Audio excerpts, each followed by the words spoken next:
Welcome, everybody, to this week's edition of the Liberty First Foundation Weekly Roundtable. With me tonight, I got Michael Vasquez from No Soundbites Allowed. And it looks like we're going to be it tonight, Michael.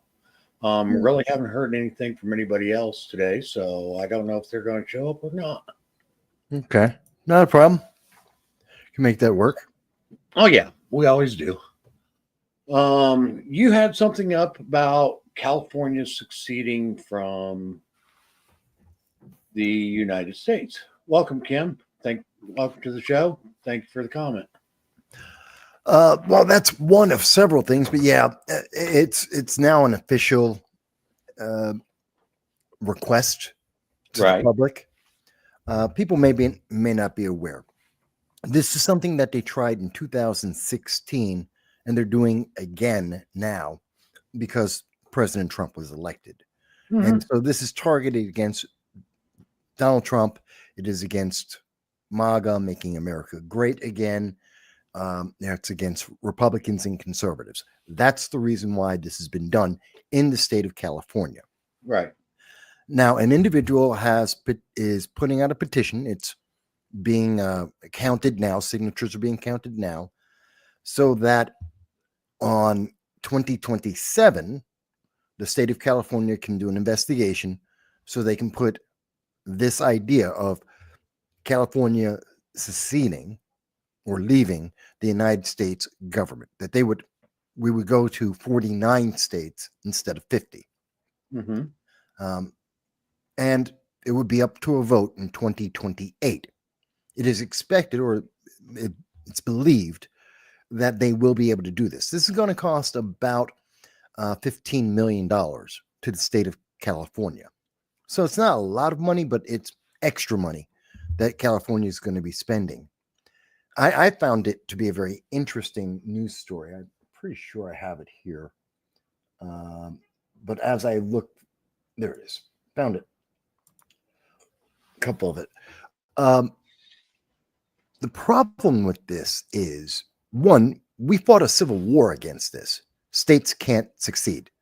We've already determined that. We had the war. It was a civil war. So it seems moot, and legally, many legal scholars are saying this is just showboating. It means nothing. And they're trying to make it sound like it's Brexit. Oh, well, we're not going to, when the United Kingdom got out of... Yeah, they're calling it CalExit. Right. It's called CalExit. So they're trying to copy that emotion because it's always about emotion. It's not about facts. It's not about what's legally possible. They're just using emotion to say, you hate Trump because Orange Man bad. You don't like MAGA, which is making America great. You don't like Republicans or conservatives. So California should leave. Now, and my camera's acting up. Don't know why. Sorry about that. But here's my thing. I'm almost tempted to let them, because something that a lot of people don't realize, California gets $153 billion a year from the federal government. That's all of our taxes combined. Mm-hmm. And so that would save us $153 billion a year. That would reduce the inflation that's put on every dollar that we spend, because that's less money for the government to spend. So that would be good.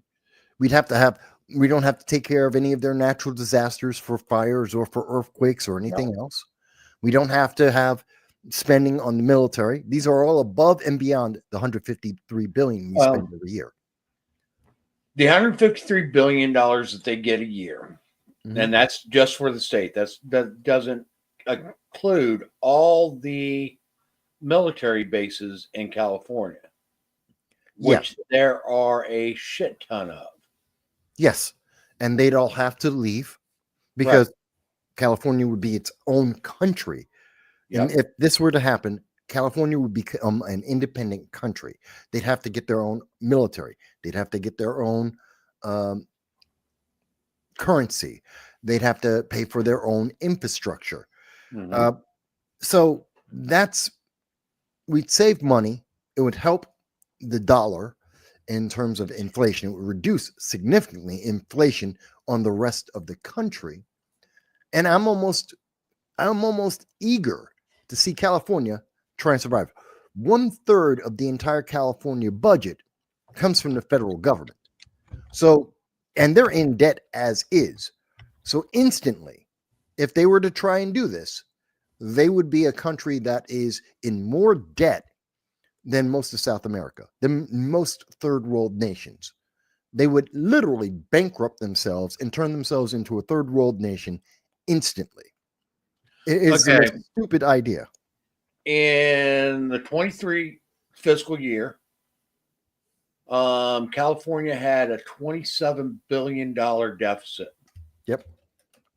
In the 24-25 year, they had a $55 billion deficit. Yep. Okay. And that doesn't include some of the stuff that's going on, that's slated to go on in 2025 in California. That's just what's happened so far. Yeah. Go ahead. Okay. Let's see.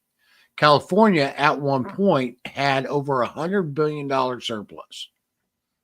Depends on how you count. No, they didn't. No, they didn't. They just counted differently. It was an accounting error. Okay. So this was 2 years ago. They said that they had that. Okay. So California's lost more than 410,000 jobs. Mm-hmm. Okay. And that's since the recovery. They're not even counting if they're not part of America. All the government jobs, all the federal jobs in the state of California right now, all those people become unemployed instantly. Well, that's another problem with got this. That. Okay. So the Federal Reserve that's in San Francisco would be gone. Mm-hmm. Multiple government offices that are stationed in California, like branches of the FBI, ATF, DEA, and so forth, that are basically West Coast regional offices. All those are gone. Our federal ports are shut down. Mm-hmm. So yeah, they lose all of that and more. I mean we haven't even gotten into import, export of goods or anything else. Power generation, water management, sewage. Because items coming to the United States would no longer go through California. Right. They'd have to go up to Oregon. Right. They'd have to make deals about international trade with the United States for everything that's shipped in and out, all of the food. They'd have to make new deals with everything. And they have no power to negotiate. So this guy, this is the actual individual. And they're just wanton travel to other states and so forth. That's no longer valid. Okay. Yeah. Like me, for instance. Okay. I'm free to go to any other state that I want to go to. Yeah. There is absolutely zero restrictions. California succeeds from the union. That stops. Yeah. They can go to California and that's it.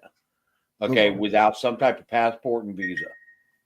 Yeah. And they're thinking of making San Diego its own state within this California, they're imagining. And this guy that's on the screen right now, Marcus Ruiz Evans, is the guy who came up with this idea because Donald Trump is Orange Man bad.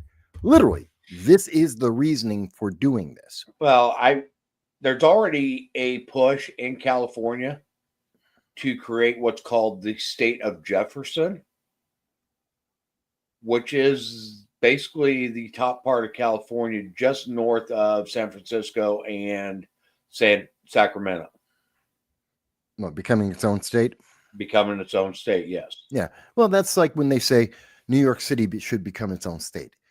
We Mhm. hear this every so often. Okay. Well, Not this really. is what I'm. If California succeeds, I could see that part of the state declaring that they want to stay with the United States, and that would give them the catalyst to be able to break away. Well, within 24 hours of them trying to do that and everything in California shutting down, yeah. But here's the reality: this will never happen. Frank, you got your speakers on Background. and mic's echoing through. Yeah. This is never going to happen, though. And the most simple reason, besides everything we've just laid out, it is financially, politically, it is structurally, infrastructure. There's no way that this works. It is only a political idea made by individuals wrapped up in emotion without taking a moment to think of the logic, let alone the legal ramifications, which we know. We already fought the Civil War. You can't do it. But even beyond that, here's the number one reason why California will never leave the United States. If they leave, there's 52 senators, members of Congress, House of Representatives, that are from California, plus 2 senators. If California were to leave, they lose all of that representation. All those Democrats disappear from the House of Representatives and from the Senate. The remaining Democrat Party would be devastated for decades. They'd never be able to recover. Although the votes that they count on in every election in the midterms, they'd be right there. devastated. I think it's 39. No, it's more than that. It's 50. What? 52. They have 52 members of the House. Okay. Well, if they have 52 members of the House and then you got 2 Senate, so it's 54. Right. Minus 9 members, 9 Republicans. So they have 9 Republicans out of that 52. So that leaves them with, so you have 43 plus 2 senators, both were Democrat as well. So that's 45 members of, that's about 10% of all of the members of Congress, both houses combined. That's 10%. Democrats gone. And not only that, California is currently holding $6.4 billion in debt. Yep. And Newsom wants to add another $1.6 billion to that. Or no, actually, they have $1.6 trillion worth of debt. And Newsom wants to add $6.4 billion to it. So basically, Newsom's wanting to add half again as much debt to California. Yeah.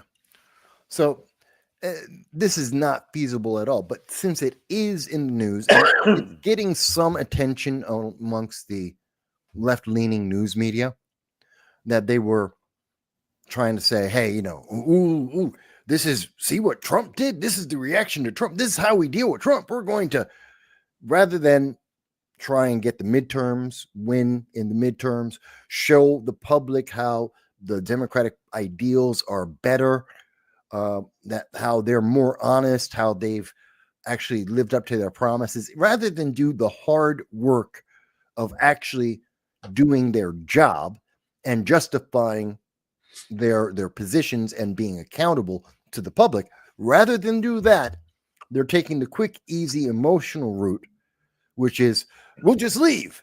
We're going to take all, these are kids in the sand pit, and they're storming off because they're having a tantrum and they're taking their toys with them.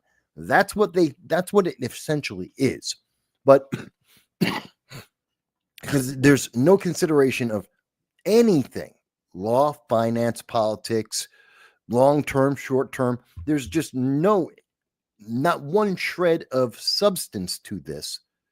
But it is a progressive state, and they are very happy to be progressive, and they hate making America great. They hate largely anything to do with conservatism. Go ahead. illegal aliens that they have absorbed, Mhm. that they get federal money with to assist, Mhm.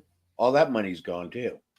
Yeah, there is no way that this is feasible. And again, most legal historians, most lawyers, they're laughing at this. This is just a funny joke. But Well, there is a progressive movement, individuals like the Democratic Socialists of America and the mhm. far left that are taking this seriously. They think this is real, and they think it's viable. Constitutionally, there is nothing that would prevent California from succeeding from the Union.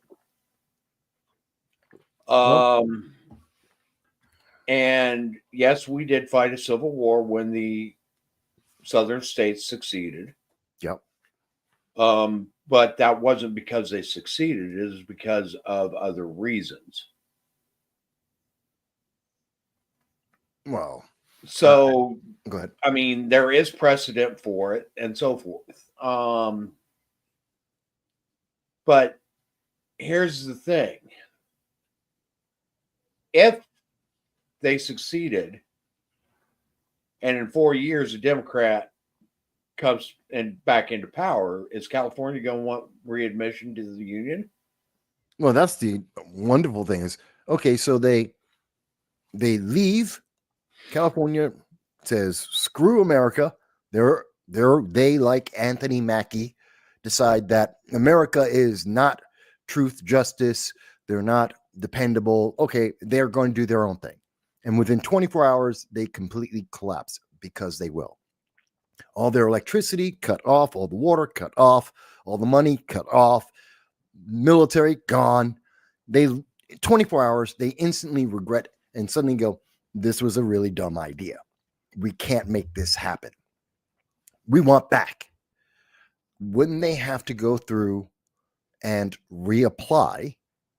Like if we were to have a new state, they would have to go through, and every state after the original 12, there were conditions that they each had to meet to qualify, including ratifying the Constitution and their state. Actually, I was wrong on that. They don't have to re-ratify they don't have to ratify the Constitution, because when they become a state, it is automatically assumed that they ratified the Constitution. Okay, that's a stipulation of their becoming a state, is that they accept it. Okay. the Constitution. Okay. So there is no ratification convention or any of that stuff. There is a vote though that has to happen within the state in order for them to become a state again. They would have to put forth their constitution for approval by the federal government. They would have to remain a Republican form of government in order to be readmitted. They have to show some type of financial solvency in order to be readmitted. And there's the part that makes me say, I kind of want them to do this because it won't last more than a day. Look at the chaos that happened when Trump, for a day, said grants and funding would stop. All of a sudden, we had every one of the bluest states in the entire country, their attorney generals all came together and put forth a public laundry list of how inefficient and ineffective each and every one of these states were. All of them Democrat states, all of them in massive debt. And each and every one of them cannot function without the federal government. Every single one of them put out a laundry list of all the things that the state is responsible for that they cannot fund and cannot do because they are dependent on someone else's money. And that means they have failed the people of each and every one of those states. That was Illinois, that was California, that was New Hampshire, that was Rhode Island, it was New Jersey, New York. They can't function. Illinois. They were all on this, and they were putting out, this is what our state can't do. We can't feed our kids. We can't take care of the sick. We can't run power. They can't do anything. And they're saying this like, oh my God, Trump, you're being so mean. No, Trump's pointing out you have failed. If you can't do anything in your state, nothing can run without federal money, you have failed. You're wasting money on nothing. At least that's the way I took that conversation. Did you see that yesterday? No, I didn't. Okay. It was Letitia James had put together a conversation amongst attorney generals from the top 7 Democrat states across the country. And as I said, that included California and Rhode Island, New York, New Jersey, Illinois, I believe Washington State as well. And they all flat out told the public, we can't function without other people's money. We are so inefficient, so ineffective. There is no aspect of these states that can run without getting federal money, which means they can't run without someone else's money. It means they're inefficient, ineffective. They're wasting people's time. But no one, the rest of the news media won't look at it that way. They're like, oh my God, Trump's being so mean. No, he's highlighting the failure of government. And I don't think many people looked at it that way. They were looking at, MAGA's so evil. Trump's he's a dictator. No, your government failed. Right. They are abject failures. At least so. Go ahead. Well, here's another thing. Okay. I brought up the fiscal responsibility thing. Okay. I.e. that California would have to prove that it was able to support itself as a state. Alaska became a state in 1959. Mm-hmm. In 1964, there was a massive earthquake that devastated Alaska. The federal money that went to that quake is what actually saved Alaska's statehood. Alaska almost lost its statehood because it couldn't fiscally make it.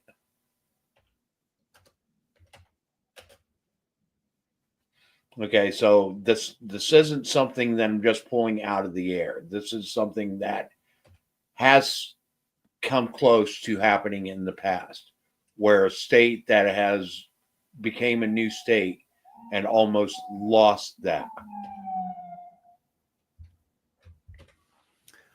I could see that. I see those reasonings. But like I said, I almost want California to do this.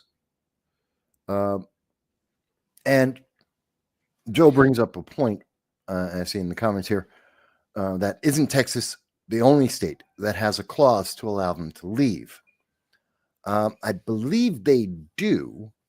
And there has been a movement from time to time for Texas to also secede. But there has. But here's one of the things that I want to bring up. Okay. And we need to look at one of our original founding documents, the document that actually gave us our independence, and that's the Declaration of the Independence. Okay. And in that document, it says when the people feel that the government is not what it should be, that they have the power to withdraw from that form of government and to create their own. I think you could accomplish that with a recall a lot better than seceding. I think it's more realistic. If California feels that the United States government is no longer serving its purpose for them, and that they think the government is not what they think it should be, then according to the Declaration of Independence, then they have the right to step away from said government. Yeah, I'm not saying they don't have the right. I'm Okay. at no So point that am I right saying there, that right there in and of itself is the ground basis of where California could have the authority to do so. okay, they can use that, and I'm not saying they don't have that right. And again, I kind of want them to do it.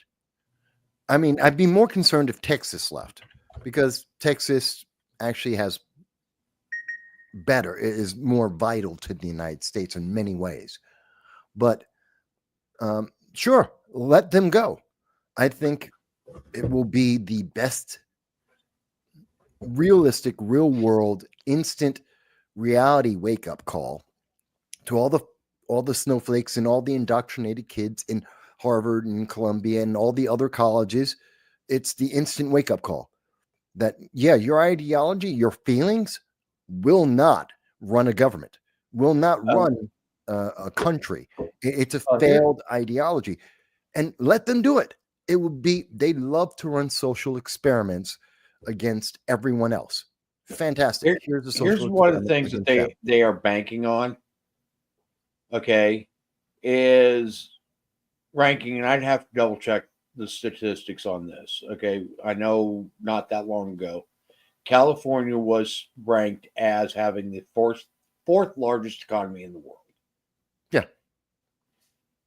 Okay. Well, what people don't realize is if California does withdraw from the union,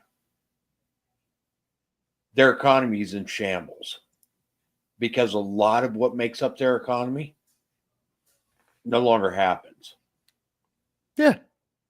Everything comes out of the United States. Okay, because they would have to completely reestablish their trading with the United States and everyone else in the world. Agree with import regulations and so forth, which they don't have to submit to now. And then there's several other things that they would have to deal with along that. So their economy would go from being the fourth largest in the world to substantially less. They'd instantly become a third world nation and one of the poorest third world nations on the planet. Right. It's like I said before. And the United States is one of the things that really props up California's economy. And that's, they don't realize how ingrained, Californians don't realize how ingrained their economy is with the United States. A lot of the funding that they get, subsidy funding that they get for their agriculture stuff, gone. Yeah. But like I said last night, and people can look this up, in the Attorney General's call with Letitia James and the Attorney General of California, amongst others, highlighted all the things they need the federal government for. And now they're talking about they want to secede. Well, you just had your Attorney General just say you can't run, your country can't function without Big Brother United States federal government funding, just printing money, make the money go burr to be able to keep you going. And now you're telling me, no, but we'll do it. We'll go independent. I think it's the biggest joke. And I think it will be a great lesson for all the socialists in America, all the progressives in America, to watch California just implode. Let them do it. I'm actually kind of interested. I mean, let the rest of the country vote. Do we want to keep California? Do we even want California to be part of America anymore? How about that? They can vote whatever.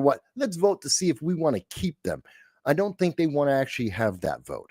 I don't think they want the rest of America to decide, do we really want this hotbed of progressive ideology that has hurt America in terms of society, in terms of social interactions. They've done more damage than I think they're worth at this point over the last 30, 40 years. I don't think they want that, but it's, again, that was a story. And considering what the AG said yesterday, the admission that they are incapable, not unwilling, incapable of running their government even for a day without someone else's supervision and someone else's money. It just tells me that, progressivism, socialism, they don't work. And I think that's part of why Trump cut the funding to grants and to other programs, all the federal funding. I think that's part of why he did, is to point out how badly managed, how badly governed many of the states are in our country. And it tends to be isolated, massively isolated in just the progressive blue states. So that was one story. Yeah. Well, I love how Trump's been literally axing people left and right. Oh, he's fired a slew of people. Before we get to that, can I mention also? There's this. I covered it yesterday. A bill in New York, but I think it's important for the entire country, and it's getting zero attention because everyone's focused. I mean, RFK, the confirmation. That's a big deal. I'm sure we'll talk about that. Trump firing so many people. The mass deportations are actually happening. Lots of things that we can get to today. But did you know about the electric school buses? Like in New York State and in many states, that they're there's multiple pilot programs. I've actually had to work on several of these buses. Okay. Transportation supervisors are livid.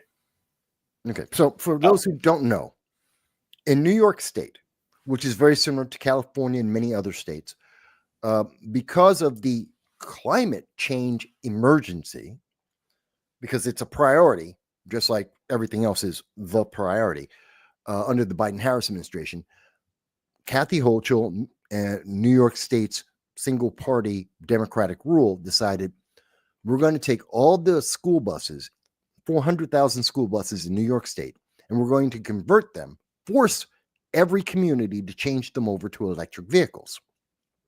Now, they say it's only going to cost about $500 million.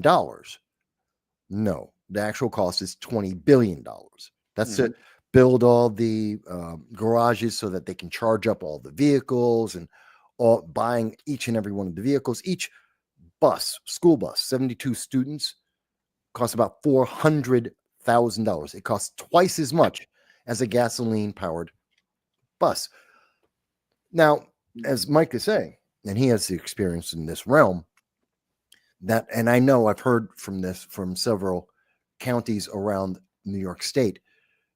They either counties, cities, communities, school districts say they can't afford this. It would bankrupt them because the taxes that would be imposed on the regular person is astounding. They can't afford it. They can't afford the upkeep because anytime any one of those buses gets, any of the batteries get cracked, they have to replace that. That's $110,000 each bus for that. And we're in a state that has a lot of snow, a lot of potholes, a lot of really bad roads. So you're going to have a lot of these vehicles go. But here's the thing that really gets me. That gets me crazy about this. The buses burn. When these buses, if they hit a pothole, and there's a lot of potholes in upstate New York, throughout all of the state of New York, because we have winters. We have long and heavy winters with a lot of salt. We get 6 feet of snow. We have plows going constantly in most winters, plus a lot of salt on the roads. It creates potholes. And any one of those potholes can cause a crack in the battery of these electric vehicles.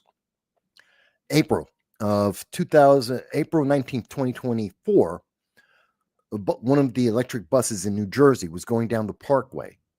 The battery had a crack from previous bumps in the road. It just had a fault. And the driver suddenly on the highway hears a pop. She stops the bus, gets all the students off because she starts to smell smoke. She gets all the students off. The entire bus completely destroyed by flames. I have talked to New York State emergency volunteer firefighters, and they have confirmed to me that part of the training certified in New York State, if you can't save someone in a minute to a minute and a half in an electric vehicle fire, give up. They're dead already because of the temperature, the fumes, which are toxic, the batteries exploding, and that spews toxic chemicals that are both cancerous and corrosive. If you can't get the person out in about a minute and a half, they're dead. They're going to be cremated. And this is what New York State and many states, in the name of climate change, are doing. This is the risk they're putting our kids into. That this bus hits a pothole, and at some point later, suddenly the battery explodes. They've got about a minute and a half to get all the kids off the bus and away from the bus to avoid the toxic smoke, the chemicals, and the fire, or they will die. Now, so far, no kid has died in electric fires. There's a lot of electric bus fires that have been happening. We keep being told it's rare. It's really, really rare. Yet it keeps happening a lot. And I know that according to the Department of Homeland Security, they've had a national convention with fire chiefs across, fire marshals across the entire country. New York State said, we're woefully unprepared to deal with these electric vehicle fires and electric bus fires. We don't know what to do. We don't have the security there. And the security features for these buses, they're brand new. We don't have them. Washington State said it's going to cost about $7 to $8 million a year just to figure out what emergency procedures they need to have for electric vehicles bursting into flame, because they have no idea what to do. And the safety features are still being developed. We're putting kids on these. Right now, current methodology for dealing with electric vehicle fires is to let them burn. Yeah. Okay, because you can't put them out. We have nothing that can put them out. They can't be smothered. Okay, because just as soon as you try to unsmother them, they burst into flames again. You can't drown them because lithium will burn in water. There is, in fact, water makes lithium fires worse. Yeah. They have no means of being able to extinguish a electric vehicle fire right now. Right. Now, short of burying it. That's the only ones that I've seen that have been successful is completely burying it in sand, dirt, or whatever. The biggest risk factor on electric vehicles and the batteries for those is, like Michael said, them developing a crack and then moisture getting into that crack and short-circuiting the battery. These batteries that you've seen blow up in cell phones and so forth. And see, this isn't something new that we just found out about. Samsung had a huge problem with it. Yeah. Okay. So this is not something that we did not know about. And so here's the part that gets me though, Mike, because you're right. But here's the thing. In New York State, there is a bill. It's called A2005. It's in the New York State Assembly Bill A2005. And you can look this up for yourself. And I did all the research. I did a live stream yesterday with all the links on it, with all the sources across the government about this. And I looked at the bill itself. And all it simply says is that it says that if a school community, if everyone in there votes and says, we want to opt out, we don't want to switch to electric vehicles and endanger our kids, and we can't afford it, that they opt out.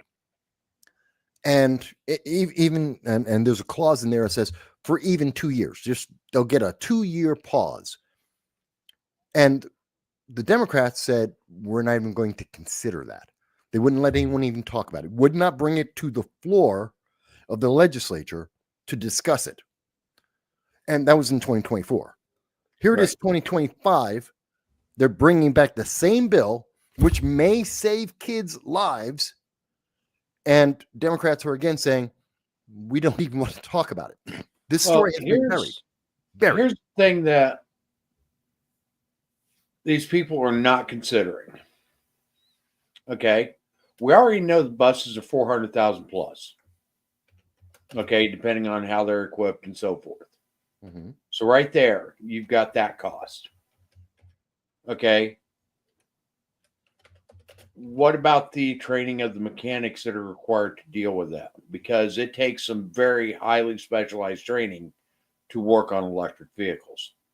Mm-hmm. Okay. Because you're dealing with extremely high voltages that if you don't know what you're doing, you will kill yourself. That's true too. Yeah. Okay. So there's extreme amount of training that they will have to undergo, any of the mechanics that are working in these school bus garages to maintain these buses. Just to give people an idea, the amount of electricity that's running in a battery powered bus is anywhere between 600 to 2,500 volts, just in one cell. So there's 39 cells. You're looking at, easily 10,000 volts going through you. Well, the main buses in those buses are anywhere from 600 to, like you said, 2,500 volts. Yeah. Okay, and that's DC voltage, it's not AC. Right. Which means that when you touch it, it grabs a hold of you, and you're not letting go. No. Okay. AC is a little safer than DC because it alternates current, so your muscles will oscillate. Right. With the frequency of the current. You might be able to let go of there it. is no oscillation. Okay, your muscles clamp down and you're done.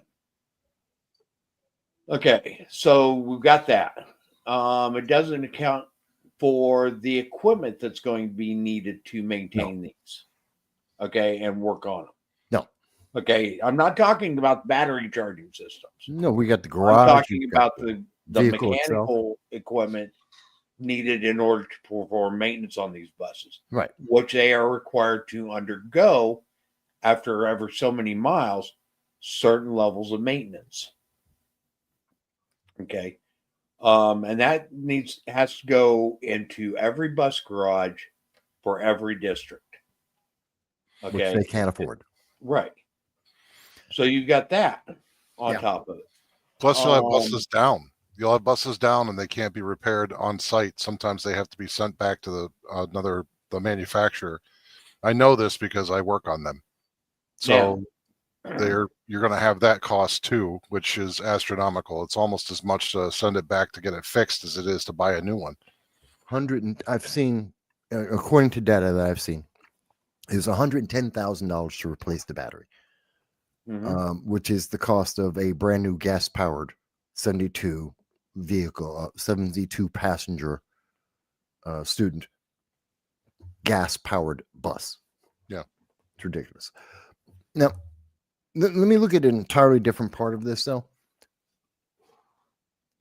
We're talking about government. We're talking about constitutions. We're talking about failures of the government and sometimes successes. I can't imagine that the news media and the state legislature are saying the potential lives of children are not worth talking about. The news media will not cover this. You wouldn't believe how much difficulty I had to spend most of the day collecting data about electric vehicles, electric vehicle fires, and that's hard enough. But electric buses that students are on, virtually nothing. Yes, we know about I know about a bunch of the fires that have happened, but to find out, and even in most of the articles, they should say, oh, the bus is on fire. They don't mention until you search for it that it was an electric bus. But to find out the details we were talking about now took me an entire day. No one in the news media wants to talk about this, even as they are forcing these electric vehicles into communities across the state and taking our tax dollars to pay for it, but they won't let us talk about it. It will not get onto the floor of the state Senate or the state assembly. They will not talk about it in the news media. They will not have this conversation with parents. And I'm afraid that it's going to take a bus full of kids burning alive in one of these electric vehicles because it got a crack. It hit a pothole that causes it to crack. And before anyone notices it's going, this thing, they go up in a minute and a half. That's it. And no one's going to be able to save these kids. And we could have prevented that, or at least prepared for it. At least, I don't care if anyone buys an electric vehicle. You want to save the planet, you want to look trendy. I don't care what your reason is, go for it. You're a grown adult. Make your choice, take the risk. It's up to you. We're talking about kids. They didn't get to vote on this. They didn't get to discuss this. They don't even know that it's a risk. That's my part. That's the part that gets me really agitated about this. Okay. The like we've reiterated already several times. Okay. The districts aren't going to be able to afford this, and it's not going to be paid for by the state. No, they're mostly what you're going to see is most of the contracts that my company deals with in terms of electric buses, you're talking international. The government subsidizes from tax dollars of the entire country to basically build these things and run them. So Canada, they're coming from Canada, they're coming from Poland, they're coming from England, they're coming from Scotland, they're coming from France. South America has a large hybrid bus system that uses hydrogen and electricity. Most of these are all international contracts. Very few of them are actually non-government, private-funded entities. Okay, now to be transparent here, okay, and this because I have firsthand knowledge of it. Most of the school districts get state money for buying buses. Yes. Okay, and it generally amounts to the state pays for about 90% of the school district pays for 10%. That 10% is still pretty expensive, though, when you look at your taxes. But that doesn't pay for all the stuff that is going to be required to keep these buses on the road. No. Now, on top of it, electric vehicles, and it's been proven already, there's been multiple studies done about this and so forth. Electric vehicles go through tires far faster. It's at least 50 times faster, if not twice as fast. It's the tires. Weight, right? It's the weight. It's the weight, right? Yeah. No. Much heavier. It's the torque. Oh, really? Yeah. The amount of torque the electric vehicles put out actually causes the rubber on the tires to wear faster. True. Okay. So you're getting about half the life out of tires as what you get with ICE vehicles. Yep. Okay, so you got that. You got a whole number of things. Okay, you're going. I mean, even the bus drivers are going to have to be retrained because electric vehicles operate a little bit differently than conventional vehicles do. So there's all kinds of costs that are not being considered at all in this. Okay. Not only okay, and I think it was Joel Dowling mentioned it in the chat. Upstate New York gets temperatures as low as 40 below zero. Okay. These buses aren't going to be able to complete their routes. That's also true. Yep. Yeah. Cold weather batteries die. Okay. They just simply are not going to have the capacity in the batteries to complete their routes. And the more batteries you put on there to increase that capacity so that they may be able to complete that, you get into a trade-off scenario. That's one of the things that we find out with aircraft, where you get to a certain point where the added weight takes away from the amount of gain that you get. Yeah.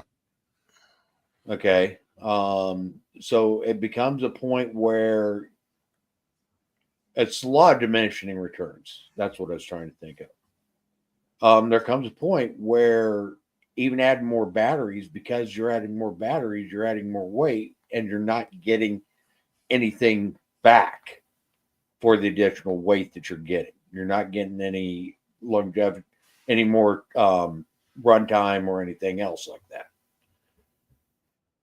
Yep. So those are all factors that have to be considered. And current battery technology, which has been advancing tremendously fast here in recent years, current battery technologies, current charging technologies, etc., just are not able to do it. Thank you, Kim. I appreciate that you've subscribed. Thank you very much. We just aren't prepared. I wish we were. Okay, because then that gives people options. Right. But we aren't. And they're trying to jam this down our throats when we don't have the tools necessary to implement it. Well, we don't have the legal opportunity to even discuss it, to even say, like in Assembly Bill A2005, to say, let's pause. Let the technology, the safety features catch up a couple of years. Let's wait a couple of years for the safety features to at least be figured out, to have the fire departments have some clue of what they're dealing with so that we can evaluate the risk that we are putting school children into. I mean, and that's what the government's supposed to do. Protect the innocent most of all. Protect the children because they are the most vulnerable members of our society. And New York State, and they're not the only one. Again, I need to emphasize, it's not the only one. California, Washington State, there are many states are in this same boat. But they're so busy running down this, it's climate change. You've got to say, yes, it's climate change, the most dangerous thing in the world. You're endangering children. Don't I get to have a conversation? If you're so sure that this is the answer, and even without knowing the safety precautions, without having any kind of procedures to take to address the problem here, simply telling me it's rare isn't an answer, because that is the current answer. It's rare. Rare doesn't mean not at all. Well, rare doesn't mean kids won't burn. We need to have this conversation. And they're saying, nope, we're just not even going to talk about it. If you look at the way government works. If you look at it, that would be logical if you think that the end game is going to be that they're going to try and put this forward as a choice or as a better option. But the thing of it is we don't have the infrastructure. The technology is not balanced, so there's not a good balance between safety and efficacy. And ultimately, if we try to adopt all this stuff as it is right now, all you're going to have is government has all the control and nobody can really do anything. The populace is basically stranded. And that would be the goal of an authoritarian regime. Here is the hazards of this electric vehicle technology. There have been numerous cargo ships that have caught fire transporting electric vehicles Mhm. from various Mhm. ports. Mhm. Yeah. That have literally burned until they sank Yep. because there was no way to extinguish the fires. Yeah, you can't put them out with water. You really use Okay. there is a chemical foam that you can use that is only effective on a small scale. You try to do something on a large scale, you have to let it burn. Because a lot of times the combustion effect, where the normal formula is oxygen, fuel, and then They don't need there's oxygen. they don't need oxygen. All of the fire, the combustible part comes internally between the elements that make up the batteries and the other components. Lithium ion. Yeah. Right. So you're basically it basically has to burn itself out, do a chemical reaction that finishes itself and becomes null, Yeah. and that can take years. Well, according to the chief of New York New York City Fire Department, has stated that they have towed vehicles, electric vehicles, and cells on that vehicle, even though the fire was out and they towed the vehicle, up to 3 weeks later, it may reignite. If any of the cells remain that have not burned out, up to 3 weeks later, they can instantly just burst into flame. So just because the fire stops doesn't mean The danger's over. the Right. danger's not over until every Okay. single cell burns out. And Now, that could be 3 weeks later. here's another thing that people don't realize and understand on this stuff too. Okay.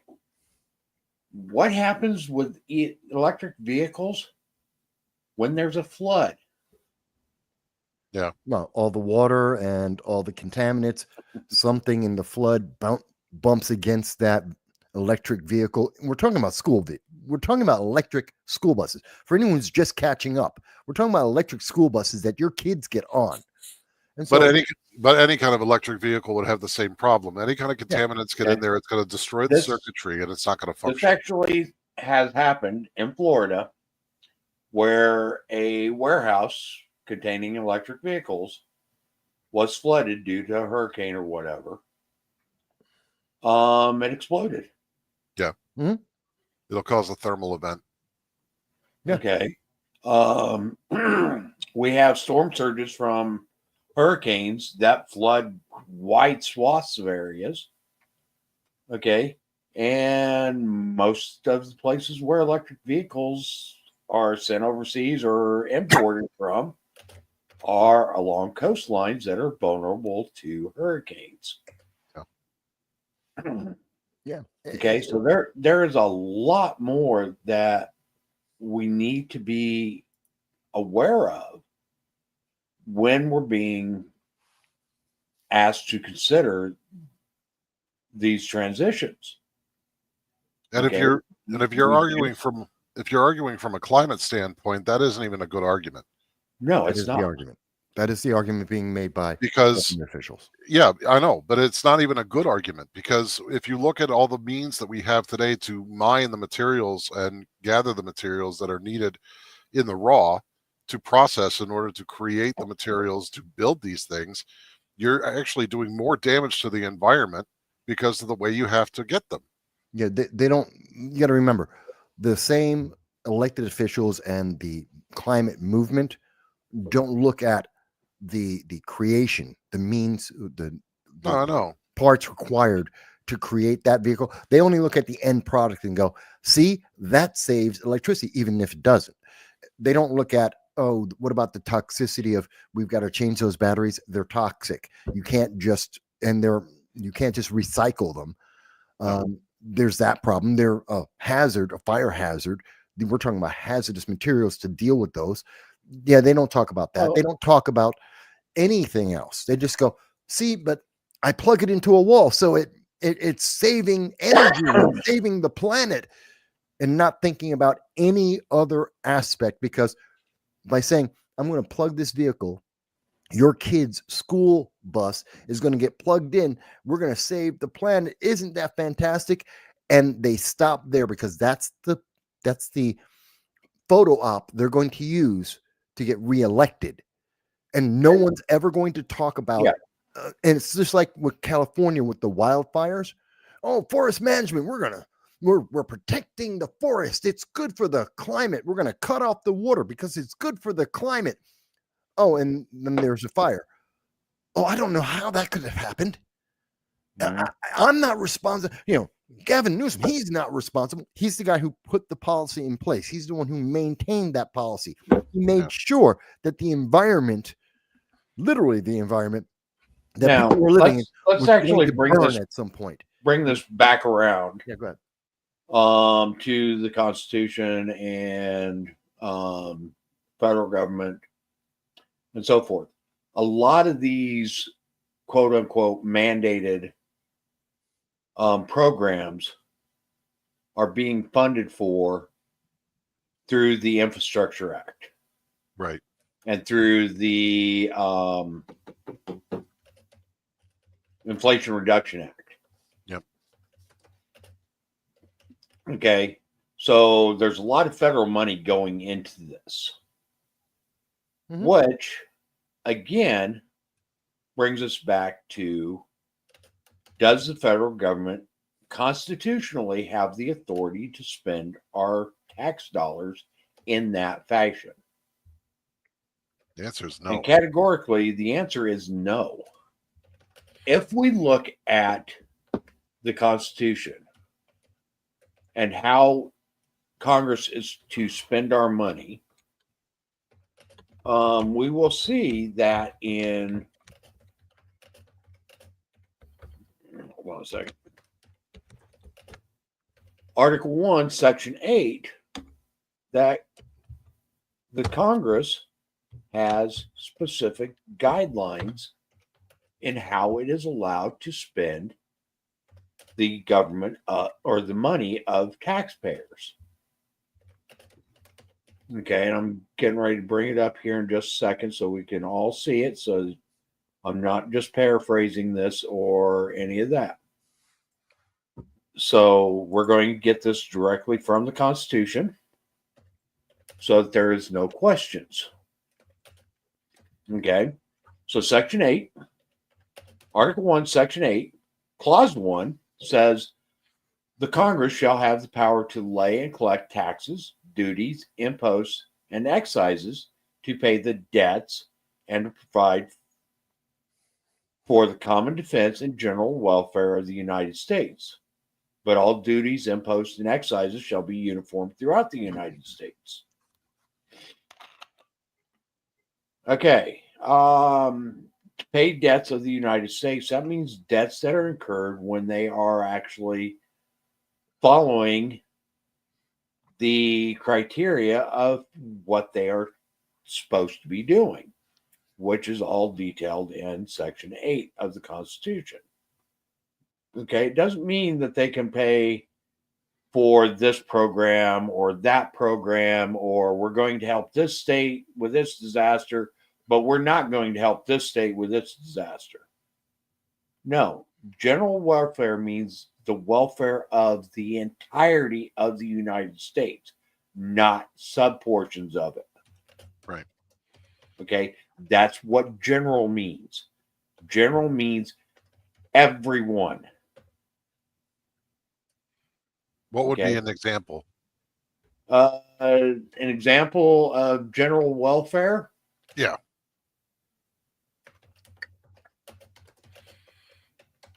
Right now, there isn't a good one because there's nothing that our federal government is paying money for that benefits everyone in the United States. Well, actually, one of it is to pay for the costs, the actual costs of operating federal government.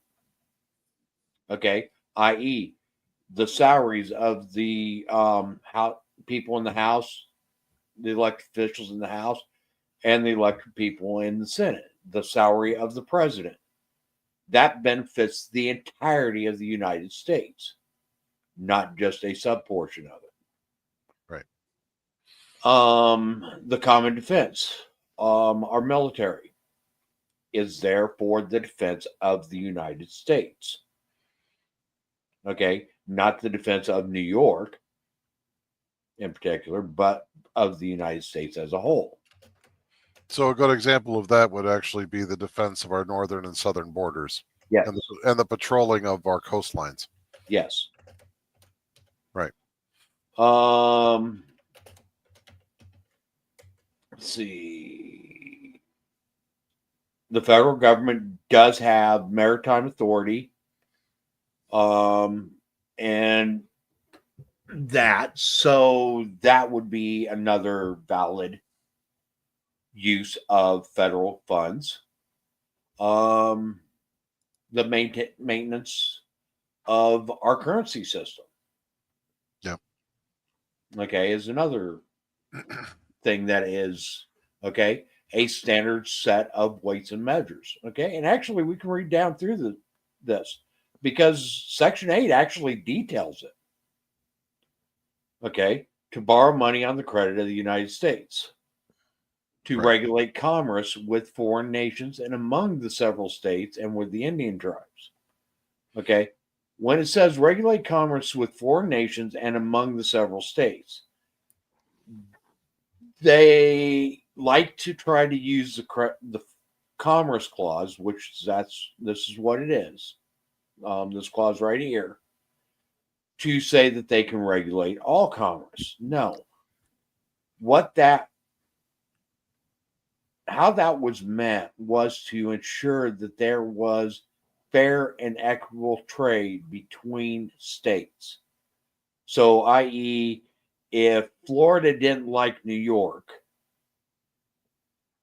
Florida couldn't charge an impost on any trade that was conducted with New York.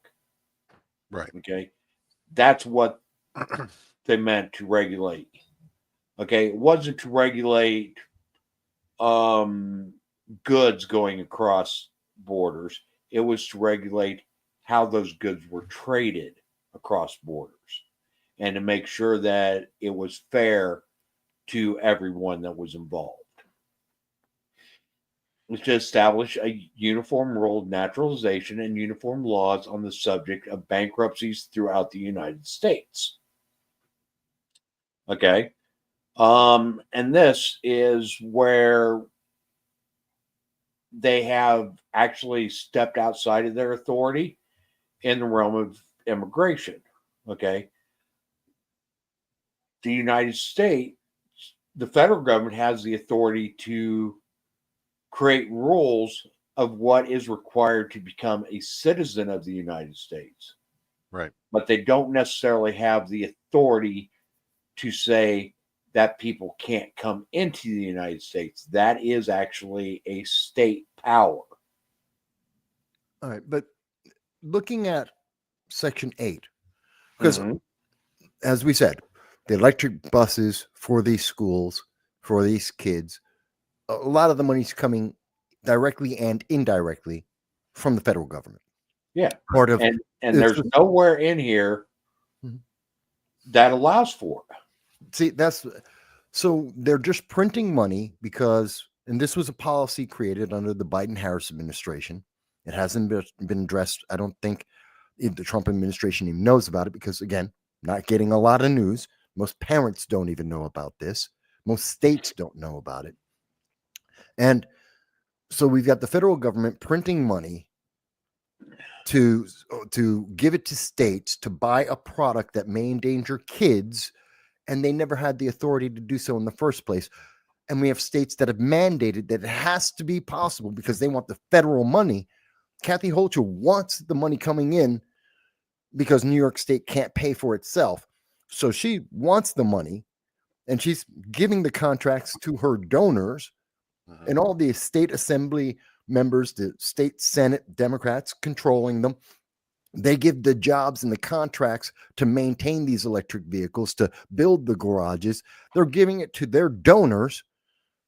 But no one in this process is saying, hang on, none of this should be happening It's not authorized by the government. The public doesn't know the real risk. Why are we doing this? How about we pause Well, and have a conversation? and here's a caveat to this.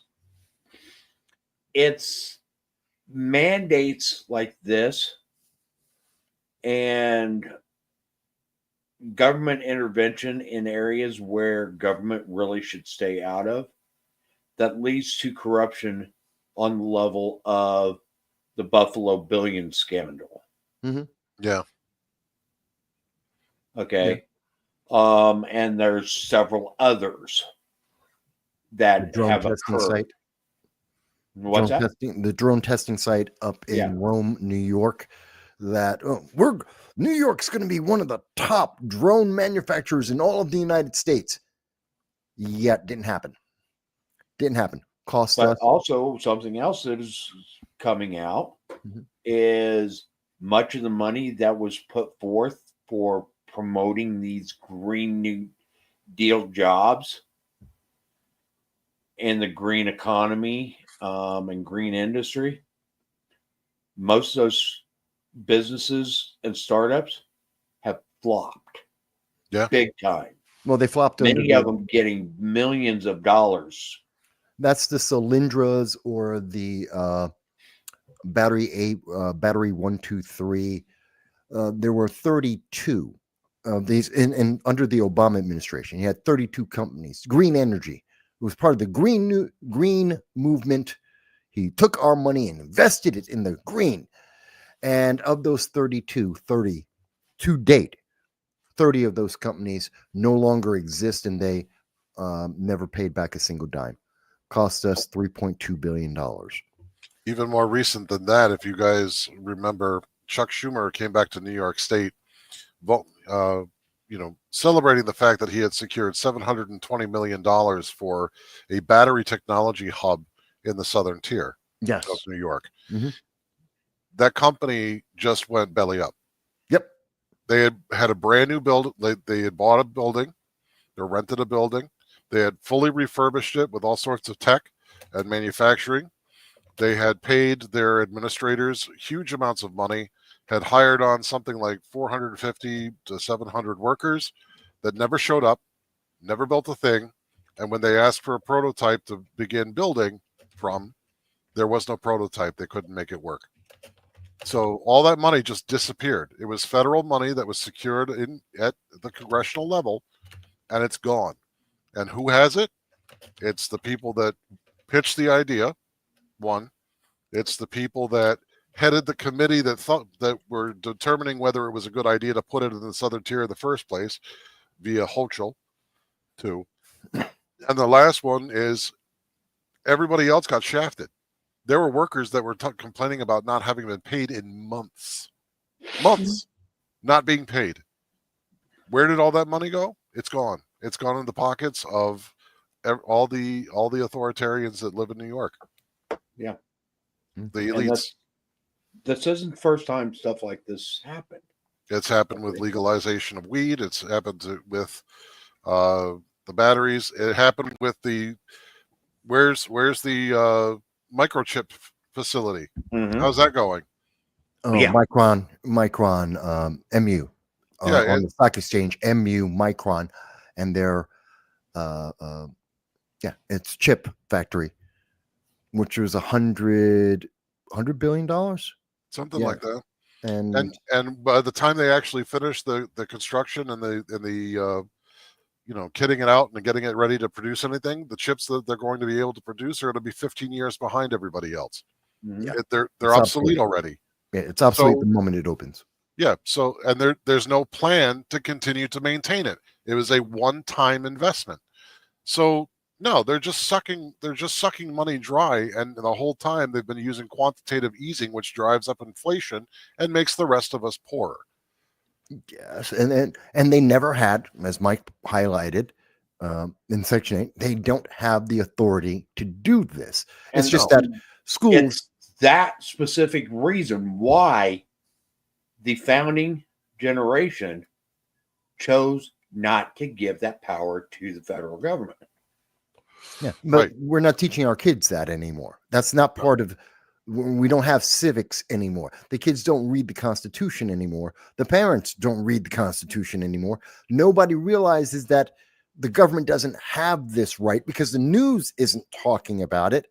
And then Right. when they don't know that, then everything else related, which Actually, includes this. any discussions about this is designed to lead everybody to believe that the federal government has this authority. Yeah. Because of the interpretation of the Commerce Clause. Okay. And the truth is they don't. Mhm.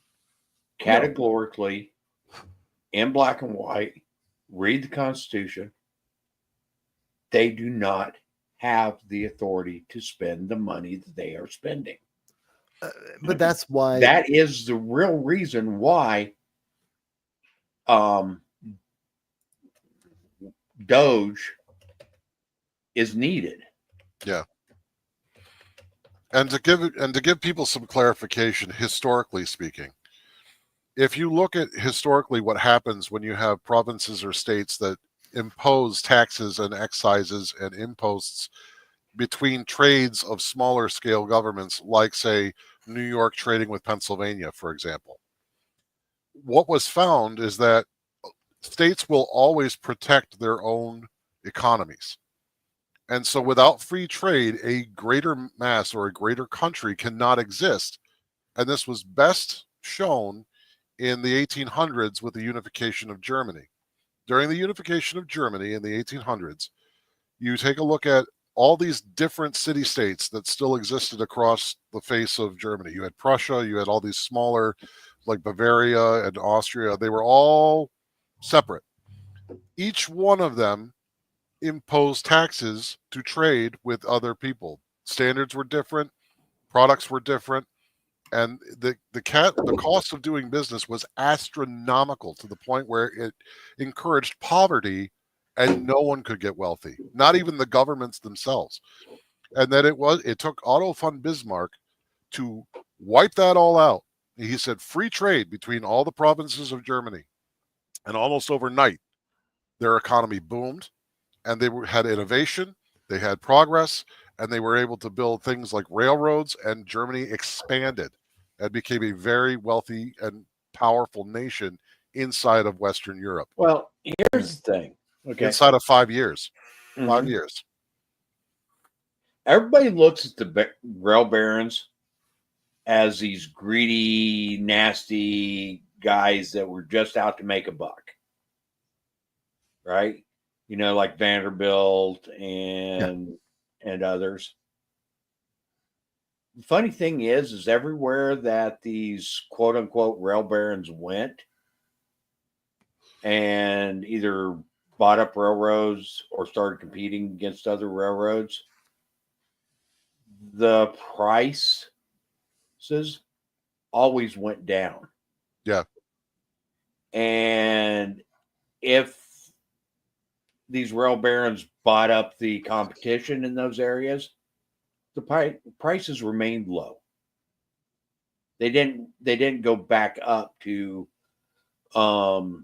levels that were as high as they were beforehand or higher.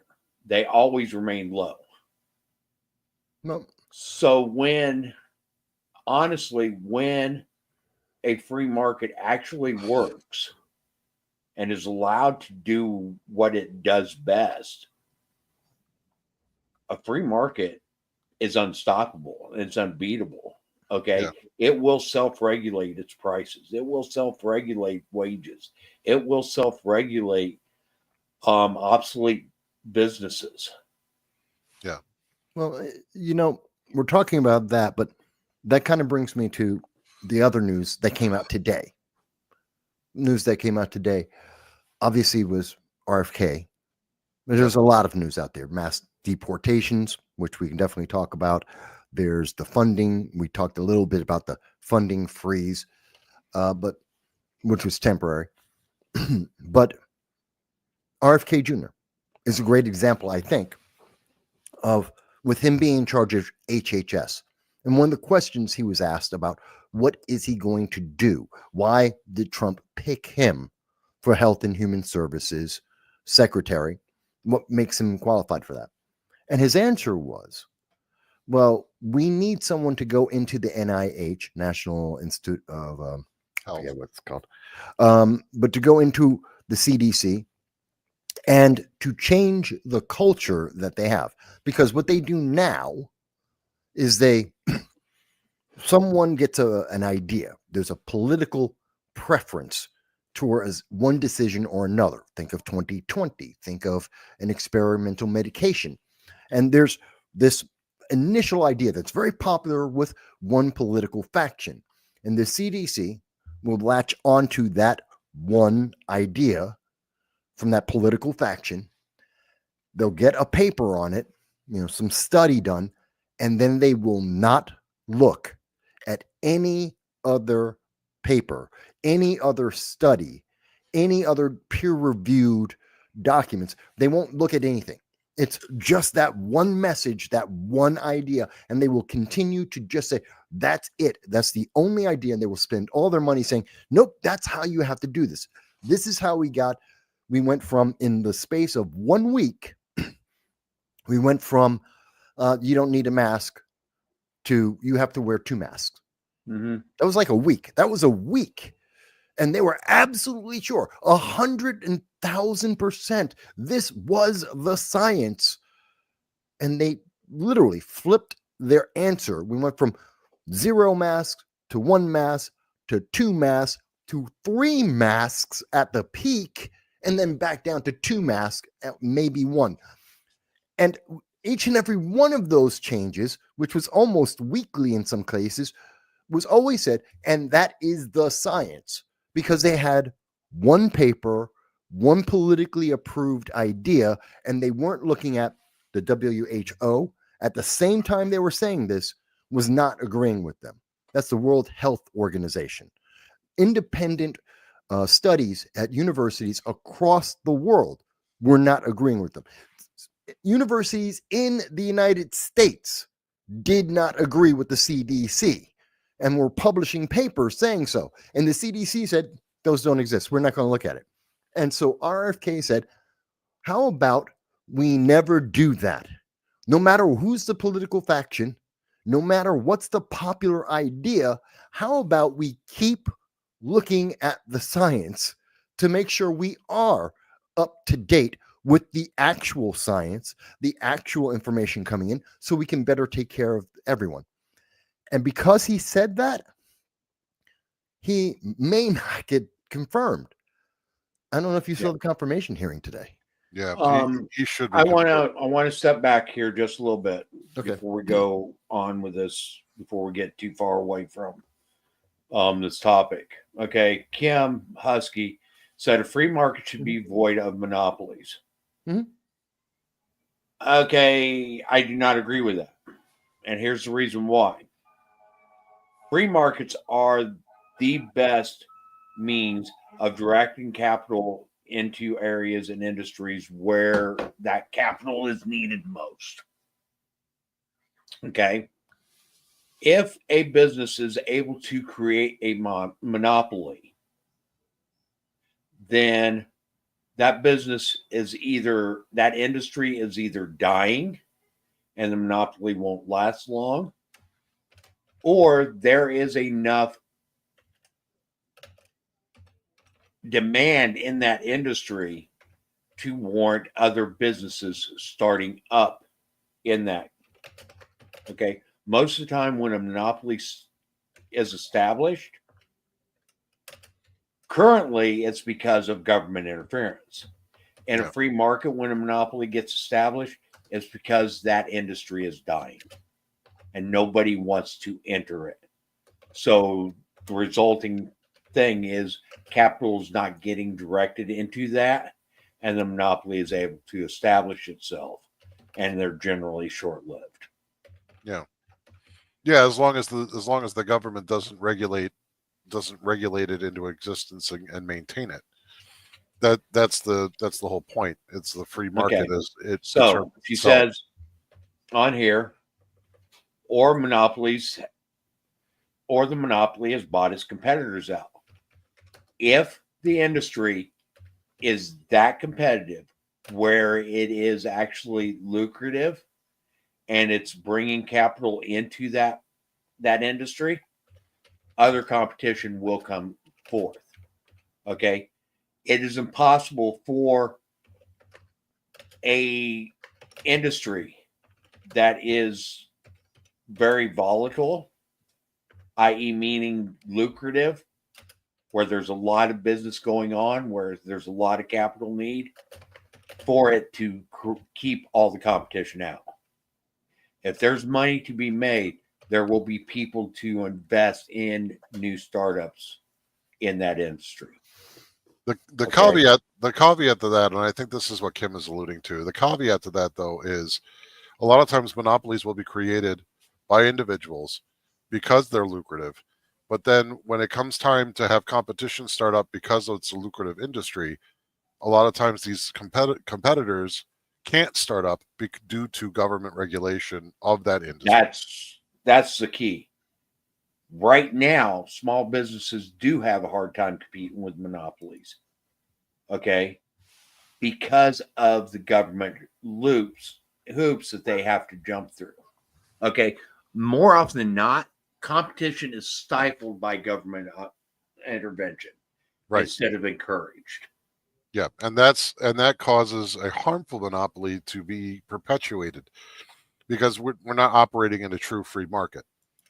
And that's the issue. It's like the government should not be picking winners and losers through regulation. They should actually be encouraging people to compete in a free market so that they're able to take advantage of that industry and basically provide the supply for the demand that exists on its own without government interference. If the demand's there, competition will always be created. Okay, and monopolies won't be able to exist. Okay, and yeah, they may try to buy out their competition and so forth. It just means that they're going to waste a lot of money buying out their competition. Okay, and eventually at some point they won't have the capital to buy the new competition. Right. Or like I said, the industry that they are in is in the process of dying, and they won't be long lasting anyway. A good example of that is actually New York State. It's very hard. Unless you check certain boxes, it's very hard to start up small businesses in competition in New York State. It's one of the most unfriendly states in the United States when it comes to business. Unless you have a large pool of starting capital, in which case then you can kind of grease the wheels of commerce.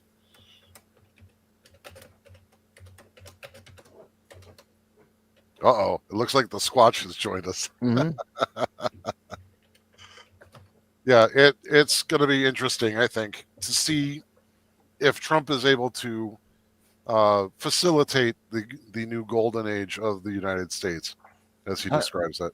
I think it's absolutely, well, he has been getting it done in terms of, we were promised for a long, long time.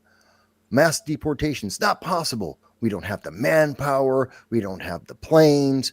It will kill our economy. Everything. It would all happen instantly overnight. It would absolutely fail. The answer is no, it didn't fail. It's actually possible, and it is viable, and it is happening, and our country's becoming safer because of it. And in that same vein, we were told, and we were talking about it before, and I know some people were mentioning it here in the comments, with RFK today in the confirmation hearing. We were told, oh, RFK, he's insane. He's crazy. He's horrible. He's evil. Literally, Democrats have come out and said he's evil. He wasn't evil when he was in the Democratic Party. He wasn't evil when he and his family were donating to every single Democrat. He was perfectly fine. But now, because he decided to be an independent, because he knew, like we have all now been confirmed, he knew that Joe Biden was a part-time zombie president. He knew America needed to go in a different direction. He instantly became a traitor to Democrats and evil. And and every news story about him has only been negative, even though making our kids healthy is a positive that everyone should be able to agree with. I would not vote for RFK Jr. For president. I would not. I do not agree with him on Right. many issues, but I think he's the right guy. He's got the right heart. He has the right intention, and he's smart enough to be able to run the Health and Human Services. And he said that's what today. he was literally running on when he's running for president. Part of it. Yeah. And I agree. I think he would be the wisest choice. And I really hope that whatever they're doing right now as far as the confirmation hearings go, I'm hoping that we can apply enough pressure to the senators to actually get him confirmed. I don't know that it will happen, but I want to see it happen because I believe that he's right. That he's a good pick for that position. Trump's correct in that. RFK is right in that, and I do want to see some, I do want to see big things like big pharma and our culture of medicine change from perpetuating patients to actually getting healthy and curing diseases. Now, Elizabeth Warren was all up in arms because RFK wouldn't say that he wouldn't sue Big Pharma. Well, which is really silly considering that she was one of the proponents of Big Pharma mandating an experimental drug being put into all of Americans. So she's a little funny with now saying that, oh, yeah, we should be able to sue them. She was the one backing them up. You have people like Bernie Sanders. He wanted to talk about climate change. Literally, one of the questions he was digging in. This is about Health and Human Services, the CDC, the health of our kids. And Bernie Sanders was literally asking during the confirmation, said, hey, what do you think about climate change? Because President Trump, he doesn't like climate change, man-made climate change. He doesn't believe in that. Where do you stand on that? Do you believe what Trump believes? I'm like, why are we talking about that?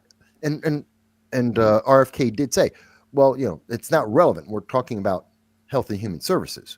My views, Trump's views, doesn't really matter. We're talking about Health and Human Services, not climate change. Right. And then Bernie said, well, okay, well, we'll just go for it then. Because all he wanted to hear is Trump's wrong. He wanted that quote so that he could plaster it on his reelection. Oh, right. See, even RFK, the evil former traitorous Democrat, even he agrees that Trump was wrong. The other thing I thought that was really interesting throughout the entire thing, the Democrats kept saying they were after RFK because he's evil and he's bad and he's a traitor. And I noticed that was the theme of the whole thing, is say that Trump is bad. Orange man bad. That's all they were asking for, is say orange man bad. They weren't really concerned. It's, yes, you're a traitor and we're never going to vote for you. Not one Democrat will vote for RFK. It's all the only people that he's going to get votes for are Republicans. And the question is, will he get all 52 or will he get just 50? That's really the question. But the Democrats weren't thinking about, can we make the CDC better? Can we make healthcare better? Yeah. Can we get rid of the chemicals that are in our foods, just like Europe did, just like around the world they removed these chemicals out of the foods in many, many, many countries? Why can't we do that in America? And this is a guy who's saying, that's what I want to do. Yeah. And they're saying, oh, well, that's not important. Say orange man bad. That's all they wanted.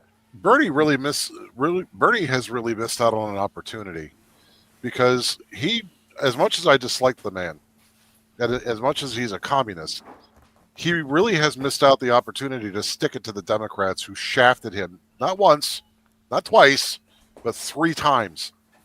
This is his moment where he could actually turn around, support RFK, do something good, and actually improve his image, as opposed to basically bending over and letting the Democrats continue to rape him. That's essentially what he's doing, is he's kissing the ring, he's slobbering on their feet and letting them step all over his neck. He really missed out on an opportunity to really stick it to them and be like, you know what? you know what, guys? This RFK is great. We're going to go ahead and get RFK because at least he's smart. You know, he would have some pull.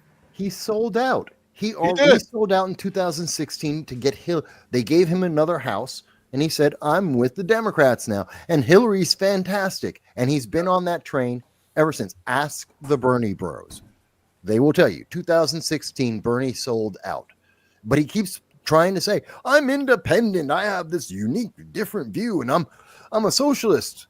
Except when Democrats say, "No, get back on the plantation. Get back on the plantation. Stop. You had your fun with your little socialist friends. Get back over here. Stop talking to AOC. She's way too young for you. And now, and get back to pushing the Democratic approved message." And he does over and over and over again. He did have, and I got to say, Joel made a good point. I forgot this. Bernie Sanders, in talking to RFK, did say, tried to force RFK to say, well, healthcare is a human right. You agree with that? You have to. And RFK said, well, maybe it depends how you define it, and it's not necessarily correct. And RFK is correct in that. It's true. And then Bernie went on to say, well, every country in the world except the United States believes that healthcare is a right. He lied. That is a bald-faced factual lie. In fact, now to be fair, 74% of countries around the world do mention healthcare as something that should be available for their people. About 47% of the countries that do have in their constitution that healthcare should be available also say that it's a right. So, no, the overwhelming majority of countries around the world don't view healthcare as a right, but socialists do. Progressive movements believe that, but not governments.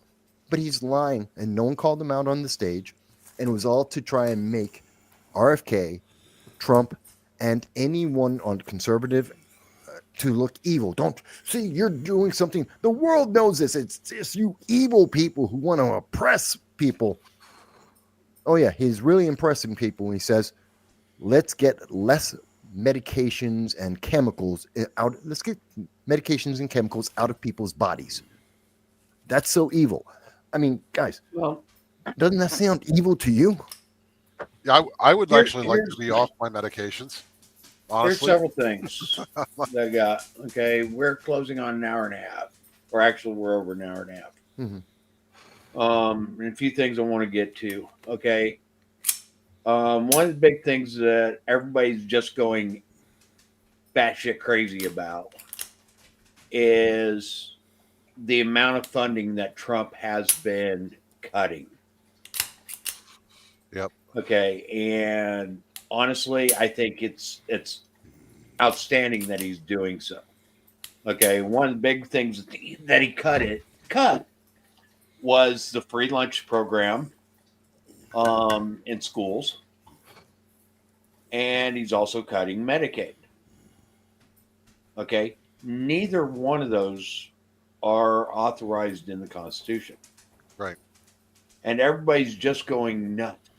We do this to vulnerable kids and seniors. Well, the federal government is not mandated to take care of you in your old age. Right. Okay, that's not the role of the federal government. That's not the role of any government. That's the role of your family. Okay, that's the role of your church. That's the role of your locality. charities. Yeah. Okay, it's never been the role of government to take care of anybody. Okay, government, that is not what governments are for. We've got this perverted notion that the government is supposed to take care of us. Well, when governments start taking care of you, governments start controlling you. Right. Governments start ruling you. Governments start making you subservient to them. Okay?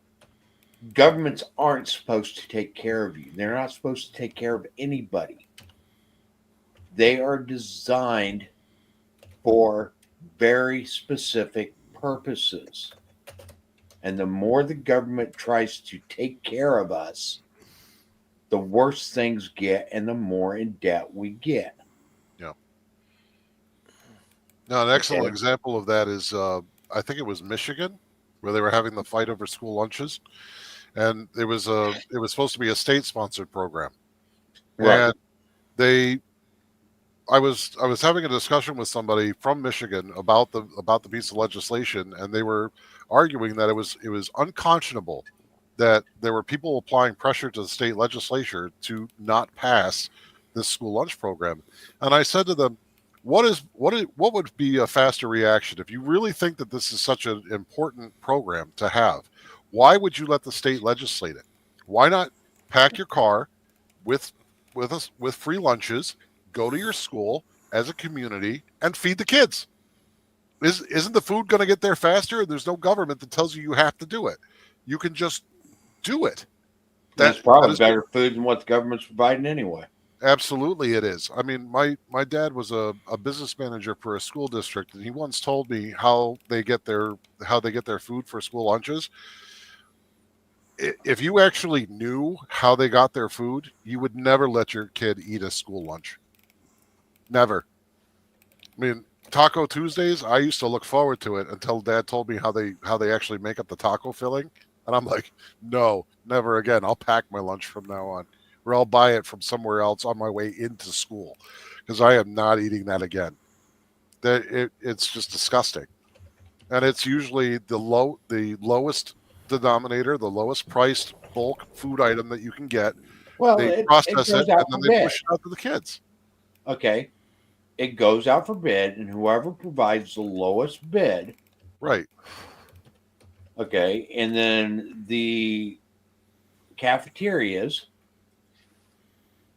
then are required to make these meals for a certain cost per meal.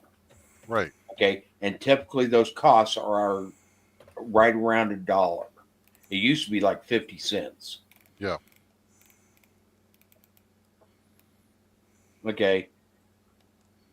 And again, like I said, it's not government's role to take care of us. Right. Okay. That is what charities are for. That's what churches are for. That's what the people are for. Okay. We need to take care of ourselves. We need to take care of our families. Quit relying on government to do it. And a lot of that may come as a holdover from the Great Depression. I know a lot of times people will point at the fact that the government was the only one that had money to help people. And I always ask the question, why did the government have the money to help people? Why didn't the communities have the money? It's because the government mandated that they take the money from everyone else. And then they got to redistribute it. Let's look at it this way.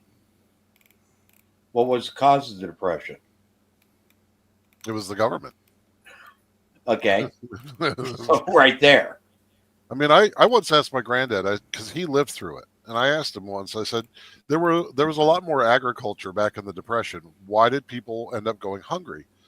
And he said, well, Nick, when you go out as a farmer, and the only way you can keep your land is by paying taxes on the land, you had to sell everything that you grew in order to be able to afford the taxes to be able to keep your land to keep producing. So you never held back anything. You always sold everything. And then when you couldn't sell everything, and you couldn't sell everything for enough, people would move away from agriculture. They go into the cities to try to make more money to try to hold on to their land. What would happen is they start planting crops that they could sell everything for. Right. Okay. When government intervened, that's when we started having these massive surpluses. Okay. I remember in the 80s, because I was involved in the farming industry, because that's what my parents did. Okay, and most of my family, that's what they did, was farming. And I remember in the 80s where there was government surplus grain sitting at elevators all across this country just rotting. Hmm. Billions of bushels of corn just rotting. Because of the subsidies Yeah. and price controls. Subsidies and price controls. And the farmers kept planting more corn than we could ever possibly use or export. And the government had said, produce it all. We'll buy it. We'll buy it. We'll buy it. We'll surplus it. Yeah.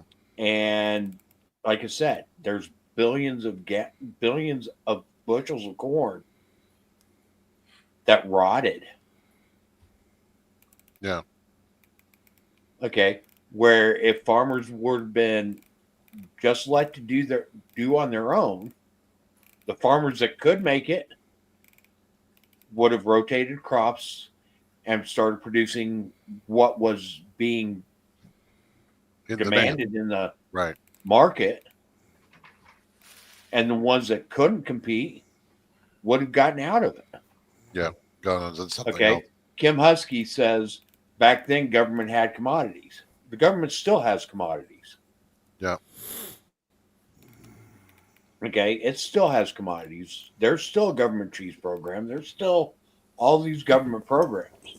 But often this stuff's being forced on schools and stuff, and it's generally substandard stuff. Yeah. So how are things down in your neck of the woods, Frank? Yeah. Another day. Another day. You look whooped. Yeah, been a long week so far, a long couple of weeks, but it's the same old thing. I'm watching the news, just I haven't seen anything to be all that terribly enthusiastic about. Haven't seen anything to get really depressed about. I'm just following it like the bouncing ball and saying, okay, when is it going to affect me? Yeah. When is it going to affect my life? When is it going to affect my budget? I'm waiting to see what I'm not going to be a sycophant and jump on stay on the Trump train bandwagon saying everything he's doing is great, or the plans are great, or this is good, or this is bad. I'm going to wait and see the results. Right. I just want to give it a little bit of time, make objective opinions, objective decisions, and see what's going on. I agree with most of everything that's going on. I just want to see now that we have an opportunity to put our theological and political, thought process into motion. Now is an opportunity to actually see if it bears fruit, because we've used the free market models. We've used all different kind of economic thesis on whether or not our points of view are the right way, because we haven't really seen them being practiced for the majority of our lives. Now I just want to see if it actually bears fruit, because right now we're still living in the world with, he's president. Your volume's a little low, Frank. Yeah, I can't do nothing about it because I'm on headsets. I'm not in my studio. Okay. This is what I got to deal with. Okay. I'm like I said, I just want to see what happens, because we're already getting he's president for 2 weeks and the price of eggs hasn't come down. The price of gas hasn't come down. This hasn't come down. That hasn't come down. All right, well, things have to drop. We all know the prices go down a lot slower than they shoot up, because prices go up from speculation. People realize there's going to be a slowdown, or they realize there's going to be a shortage, or something's going to happen. Everybody tries to capitalize on it by getting the price shoot up. The prices don't come down nearly as fast as what they go down, because people are trying to maximize their profit in the interim. So we have a little bit of time to see whether or not this, the mass immigration and the mass deportations. They've deported like 8,000 people out of 2 million. Yeah. That they're saying they got to go after. It's less than a drop in the bucket. You're not going to see any ramifications of that yet. I mean, yeah, they're saying, oh, there's a slowdown at all the construction sites. Let me tell you something. I drive by the construction sites every day. They're building, in my neck of the woods in North Carolina, at least 4,000 houses between here and the 22 miles I have to go to work. I haven't seen any of it slow down. Yeah. It's all still going.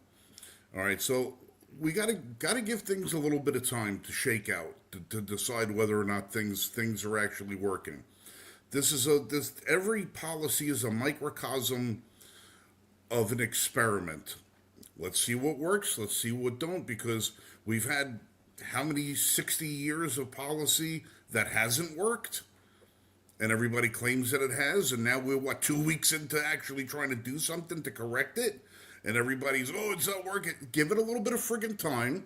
Sit down, shut off the news for a couple of weeks, and just go about your friggin' business. Yeah. Just go about your life. That's all. Just go about your life for a couple of weeks before everybody gets their panties in a bunch, yelling and screaming about it. And that goes for both sides of us. Let's not be too quick to defend the policies. And let's not be too quick to condemn them. Yeah. I did see there was to shake out. I did see there was some positive movement in the 2A community. There's a couple of cases going before the Supreme Court now that it came out of the Second Circuit. The Second Circuit basically dropped the case, and they're now going back to the Supreme Court to be decided, and that looks like it's going to be a good win for the 2A community, at least. Well, we got to see. I'm not really too. I want to see who they wind up putting in at head of ATF. I want to see what happens with some of these things. Being somebody that stands on the opposite side of the gun counter, when people buy a gun. And I know that we've already had we've now eliminated, as far as a federal position, that there's only two genders, male and female. But yet on the 4473, question number 14 specifies male, female, or non-binary. Well, once I see that question go away, then I know that the ATF is falling into compliance with what the federal guidelines are. Until then, they're still going to be abusing everybody the way that they have been. Yeah. Yeah, I know that one of the cases, at least in New York, is the stay on permits. They're battling. There's a case right now that they're talking about for the city specifically, rifle and shotgun permits. And the case is going to the Supreme Court because that's the one that was in the Second Circuit that actually got dropped. So that should be interesting to see how that shakes out. If that shakes out like it did with Bruin, then New York is going to be at they're going to be in open defiance, I think, with the Supreme Court again. Well, they already are. First of all, I don't see how the hell there's any business of anybody's why anybody needs to get a permit for anything, but that's my standing. But as far as this whole, you need a pistol permit to buy a rifle. Yeah. That when I walked into my local sports shop and I was asking to see one of the rifles with the semi-automatic action, they're like, "Can I see your pistol permit?" I'm like, "It's a rifle." And they're like, "Yeah, but because it's a semi-automatic action, we need to see your pistol permit." Huh? Yeah, it's such an overreach of government. Hochul cannot find her way into a jail cell fast enough. She is as corrupt and evil as any governor I've ever seen. Yeah. She's Gretchen Whitmer and Pritzker to the nth degree. The woman is a vacuous succubus of evil, and she needs to go. Yeah, and now as Joel's talking about, New York wants 3D printers to have the same restrictions as guns. Well, I've got about 30 blocks of aluminum that I'm sitting around in that are about 1.5 inches by 8 inches by 4 inches. They're gonna have to regulate that too. Yeah. They're gonna have to regulate that. You can. What next are they going to try and regulate? I mean, it's bad enough that ATF considers a shoelace and a key ring a machine gun. Yeah. All right, this is how friggin' stupid we are with gun laws. Now, you're not hyperbolic. No, it's true. It's Yeah, true. people think it's not. If you have a semi-automatic rifle in your possession and you have a key ring and a 1 foot length of shoelace, you are now in illegal possession of a machine gun, according to the ATF. Yep. True. It really is true.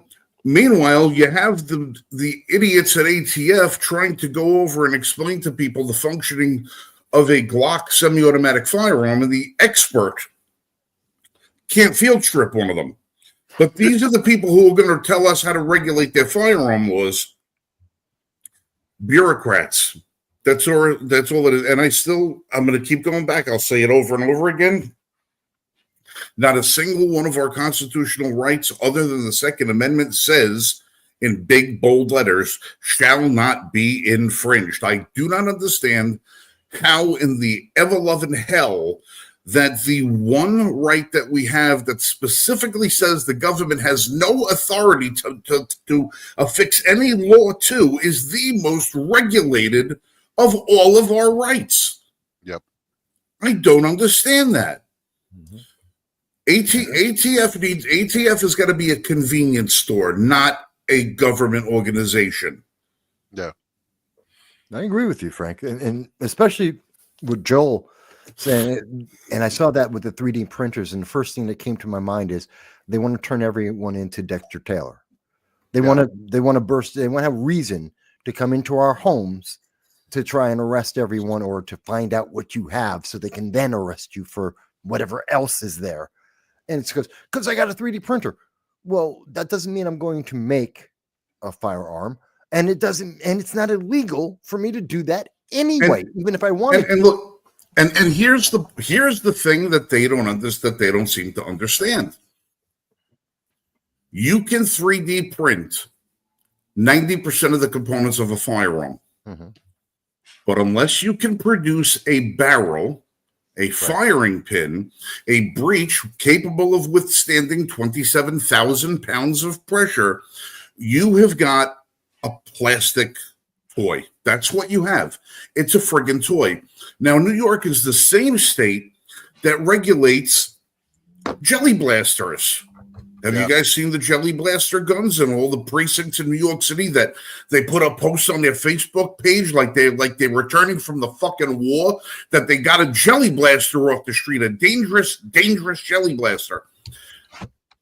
And sometime in the 80s, somebody had created gelatin balls, and they were used as instead of watering your plants, you put these little gelatin capsules in with the dirt, and when you watered the plants, they absorbed the water, they expanded, and they held the water for a number of days. So as the tree or plant needed water, it would siphon it out of these little balls. Well, these balls are 33 millimeter, right? They're 33 caliber. They're really tiny little balls. Somebody decided, they figured out, well, you know what? If we figure out how to put these into a BB gun, we could shoot them at people because they pop when they hit and they turn to a little blast of water. Jelly blasters. Yeah. They're a harmless little water droplet that's suspended in jelly. New York City regulates it as a firearm. Yep. In the same category as BB guns and pellet guns, because it uses either pneumatic or electronic pump in order to fire these balls out. And they said, oh, well, these things, if you freeze them, they could do real damage. I can't do shit. Okay. All right. What happens to water when you freeze it? It expands. Yeah. Exactly. And you know what happens when water expands, when these little jelly balls expand? One, they turn to a big giant clump of jelly balls. And two, they don't fit through the friggin' barrel. Yep. Yeah. They can't operate. They explode inside the gun. And here you got these friggin' cops over there. Oh, we took another dangerous jelly blaster off the street. Here's this pink, blue, and purple George Jetson-looking toy that shoots little balls of water, and they're talking like, oh, we took this weapon of mass destruction off the street. Now, No, user with naughty name says, what about paintballs? Now, back in 1991, I used to manage a store in Brooklyn, and I was a part of a team where we played paintball. All right, and I played tournament paintball for quite a few years, and I had a lot of fun. A paintball is a 68 caliber gelatinized ball filled with paint. They were designed originally as the logging industry so that these guys could walk around the woods and tag a tree using what was effectively a tranquilizer gun, an air-powered tranquilizer gun, a PMI 38. They put the ball in it, they close the breech, they shoot the ball, and it would mark the tree with a blob of paint. Well, one guy figured out, just like when they made the second car and somebody said, let's race them, somebody figured out, well, it's kind of fun to shoot each other with these things, and an industry was born. Yep. You can buy paintball guns in New York City. Yep. You can buy paintballs in New York City. It's the same mechanism that shoots paintballs that shoots these little gel blasters. Mm-hmm. That's not regulated. There are places you can go, indoor paintball fields in New York City, where you can go and shoot each other all day long. Yeah, that's perfectly all right. But shooting but a gelatinized water pistol, a glorified water pistol, is illegal.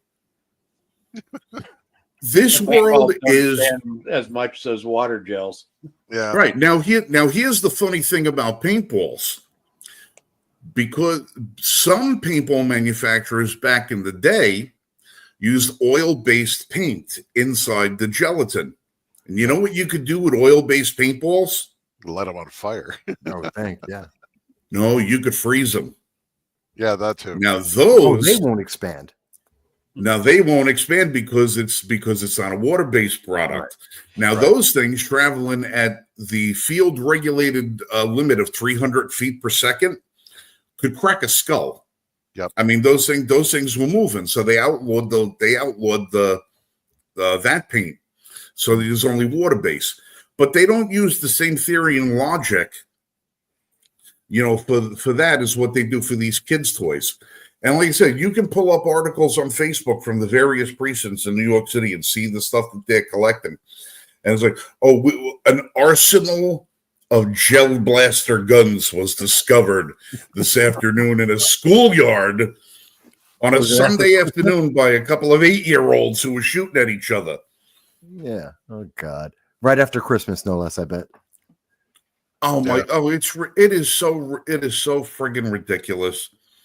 But listen, again, to the gun lobby, if all of you people think that you getting a gun is as easily as going and registering to vote, come down to where I work and let's sort it out. I will show you what you have to go through, and then you can figure out whether or not there's loopholes and vacancies.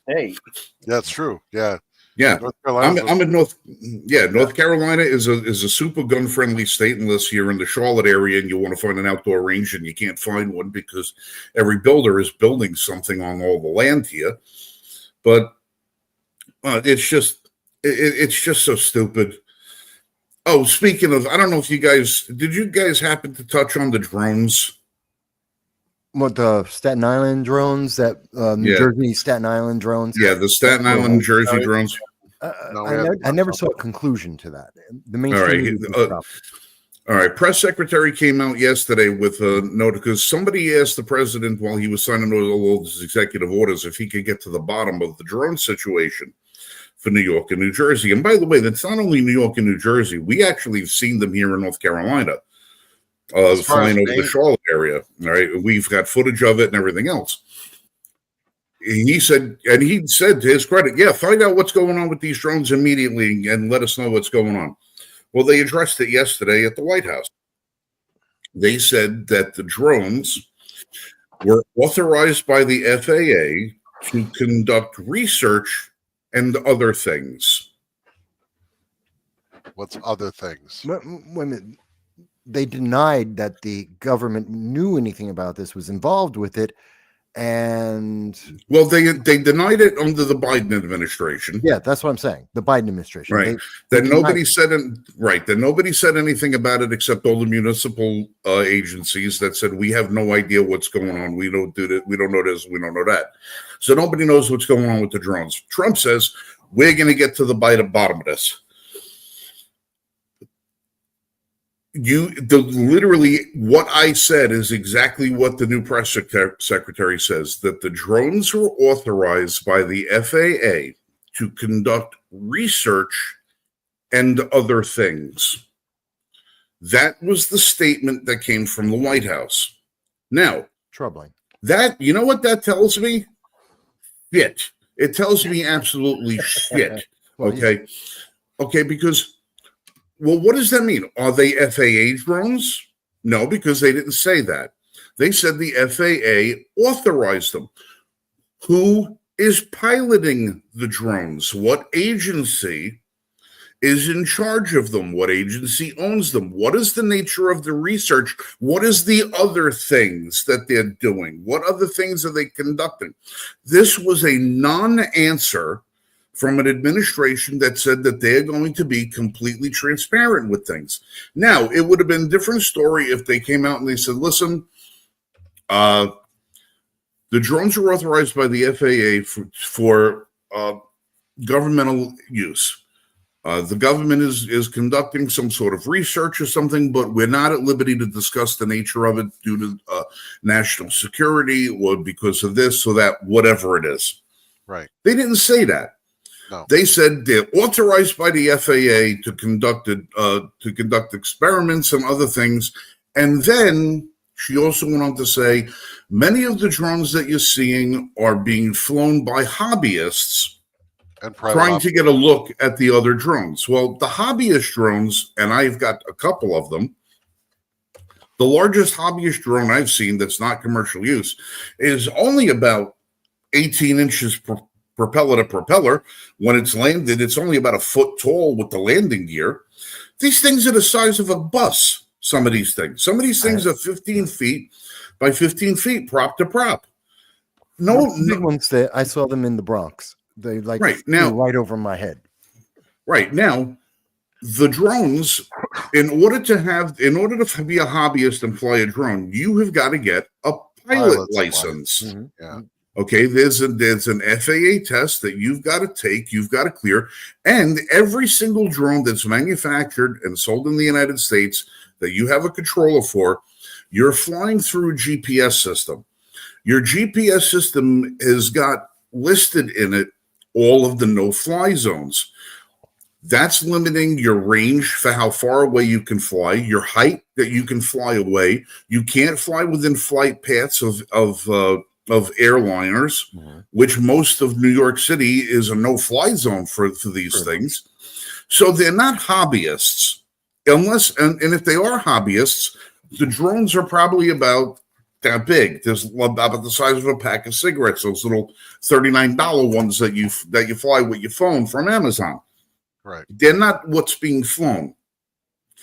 So we still are left with the fact that nobody has given us a clear and concise answer as what these things are for, why they're up there, and why they're still in operation, because they're still up there. I get videos every night sent to me by friends in the boroughs saying, yep, there's 4 of them over my house right now, and send the video to me. And we still don't have an answer. So as far as the transparency thing, the Trump administration is getting an F on that. Because all they've done is acknowledge it. And that's like saying, yeah, the sky's blue, but we don't know why. You've acknowledged it, but you haven't come up with a definitive answer as to what's going on. Now, if they would have, there's things they could say that could cause public panic. If they told us what the mission was. Oh, well, we're looking, they're set up with radiation detectors because there's a loose nuke somewhere in the 5 boroughs and we're looking for it. All right. I can see everybody take. Yeah. All right. I can see, but that's when you have to finesse the people. You have to be able to be truthful, but without divulging certain information. They've divulged no information for us. They could say it's a security issue. We just, this is a pilot program put on by the military to help reinforce security at our ports by constantly monitoring the air so that we know if there's any chemicals coming in or out of the ports and being disseminated through neighborhoods. If there wasn't, if there was an issue, drones are being used from tankers or something. It could be that simple. It's a drill. We're just testing for that.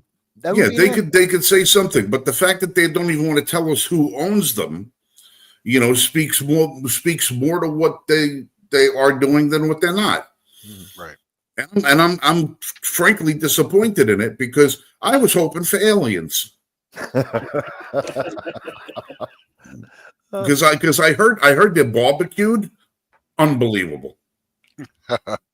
Oh, energy weapons, yeah. Well, it depends on how many cats and dogs they can get. Well, depends on what planet they're from. Some of them, that alien meat's a little stringy. Some is a little gamey. But I'm in North Carolina. Some good old boy down here will figure out a way how to cook one of them bastards. I'm sure. Guaranteed. Deep fry.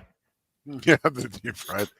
Deep fried. But again, I mean, user talks about it. So we still don't have an explanation over the balloons, the Chinese balloons. As to what was in those things. Yeah. That was more cover given by the government. Also, California. I got a friend out in California tried to make it to his house to find out how his house was done. Survived. Because they've been out of the house since they evacuated. They were stopped by the Army National Guard in an area where there is no fire. Army National Guard and local police will not allow people to go back to their homes. Yeah. To even check if there's anything that survived. Now, as far as I don't know. You tell me, because as far as I can tell, when Trump was at that meeting with the Los Angeles Mayor Useless Pants over there, said, people can go back, people can do this, people can do that. But apparently the orders have not gone down the chain of command because you got privates standing on roadways still exercising blockages. That's Gavin Newsom. Because those are National Guard. That's Gavin Newsom. He's in charge. So he's not giving the okay, which is weird because Mayor Bass and Trump were there and they're fine. And I do know, because I know some people in that region as well. I actually used to live very close to it. And I know people who have gotten back. So I thought everyone was back. To find out anyone isn't, there has to be a very specific reason for that, especially if you I live there. And to make it even worse, North Carolina just got a fleet full of dump trucks down here to get into the areas where we were badly affected by the hurricane flooding a couple of months ago, because there was no help. And the same situation, local government was standing in the way of resources getting to people. But the help is finally starting to get down there, except now it turned out there's a couple of people that I know that are trying to take the opportunity to go out to California and not only help and aid in the cleanup, but to also make a couple of bucks at the same time, because let's face it, people need to get paid for the work they do. And a lot of the people out there, a lot of the machinery, equipment, and manpower that they need to clean up from this disaster have been destroyed. So you've got to bring in bulldozers, backhoes, bobcats, front end loaders, trailers, dump trucks. You got to bring all this stuff in. You got to bring in experienced people to operate it. You've got to be able to have people that can identify where the gas lines are, water lines are, shut these things off, make sure that they're not getting into electricity that may or may not have been shut down. There's a lot of logistical information that's got to get done. Right. So the people that come in and do these kind of cleanup work have to be certified to operate and do these things. Well, who better than former members of the Army Corps of Engineers? You would think. Guys, this is what they do. That's their bread and butter. So I have people that have been trying to organize teams to get out into California and go do this. And in the process, they have been making phone calls to find out, okay, Where are your dump sites going to be? Do you have incineration for any of the debris that's been left over? What do you have for recycling? What are you doing for storing? What do you have as far as accommodations that are available for teams that are going to come out there? Do we need to come out with RVs and trailers? Is FEMA going to be delivering stuff out there? Not only do you have to take care of the residents, but now you have to take care of the people that are coming in there to help. You got to be able to provide food, water, housing, plumbing, and all the rest of that stuff. They have been getting the big brush. Yeah. They have been getting the big brush. Nobody wants to give these people answers. So you've got tens of thousands of people ready, willing, and able to get out to where these places are. But the local governments out there are not offering any assistance or information to anybody that can come out there and try to help the residents of these states. And the question has got to be answered is why? Yeah. Why would they be doing that? Well, they also, there was fire trucks that came down from Oregon, I think, that were going to try and help contain the fire. Oh yeah, they had to pass state inspection before they'd let them in there to and they turned them back to do the work. Canadian, yeah. Canadian 1% back.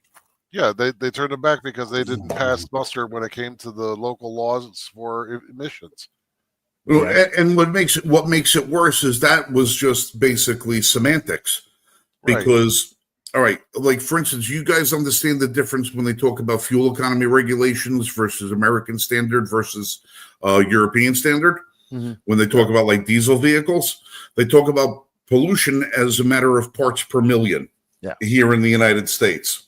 In Europe, they talk about pollution as being parts per gallon in the United States. So what they'll say is, for every million parts of emissions that you have, it has to have a certain number of CO2. Well, in Europe, they say it goes by the gallon. They'll fail cause here because they say you put out 1,000 pieces of CO2 for that amount of fuel, so we're going to fail you.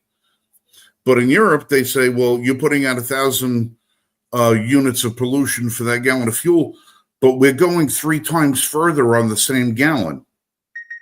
Yeah. So you're effectively 1/3 the amount of pollution. So when they try to put that standard in American, it doesn't work because they don't know how to do the math. And that's what's happening with these trucks. These trucks are saying, well, they're looking at the speedometer going, well, we have miles per hour here. These are kph. We can't let these trucks on American road. Well, how many liters of fuel? We don't know how many liters. We have gallons. Everything is backwards. So you have people that don't understand that they have 2 different languages on the truck, so they're failing them.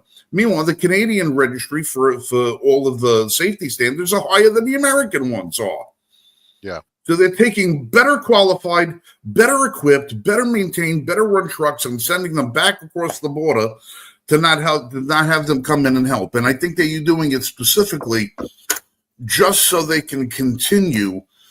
Because listen, the bottom. I'm gonna jump off here. Okay.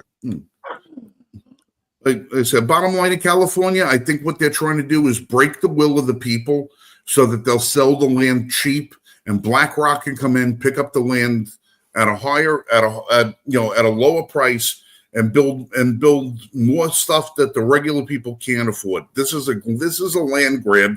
The same opportunistic bastards that are doing it in Hawaii are doing it in Los Angeles. And the bottom line is, California residents voted for this shit, so I don't want to hear them being a crybaby. I'm sorry you lost your house, but you elected the representation you got.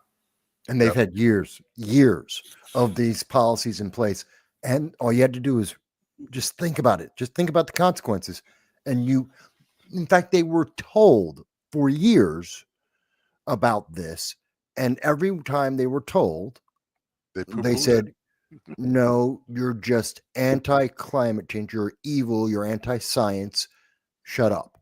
That's what Gavin Newsom literally said that to several times, not just to Trump, but to several reporters and politicians that said, and even overseas, Europeans said that too about forest management. This is going to be a problem.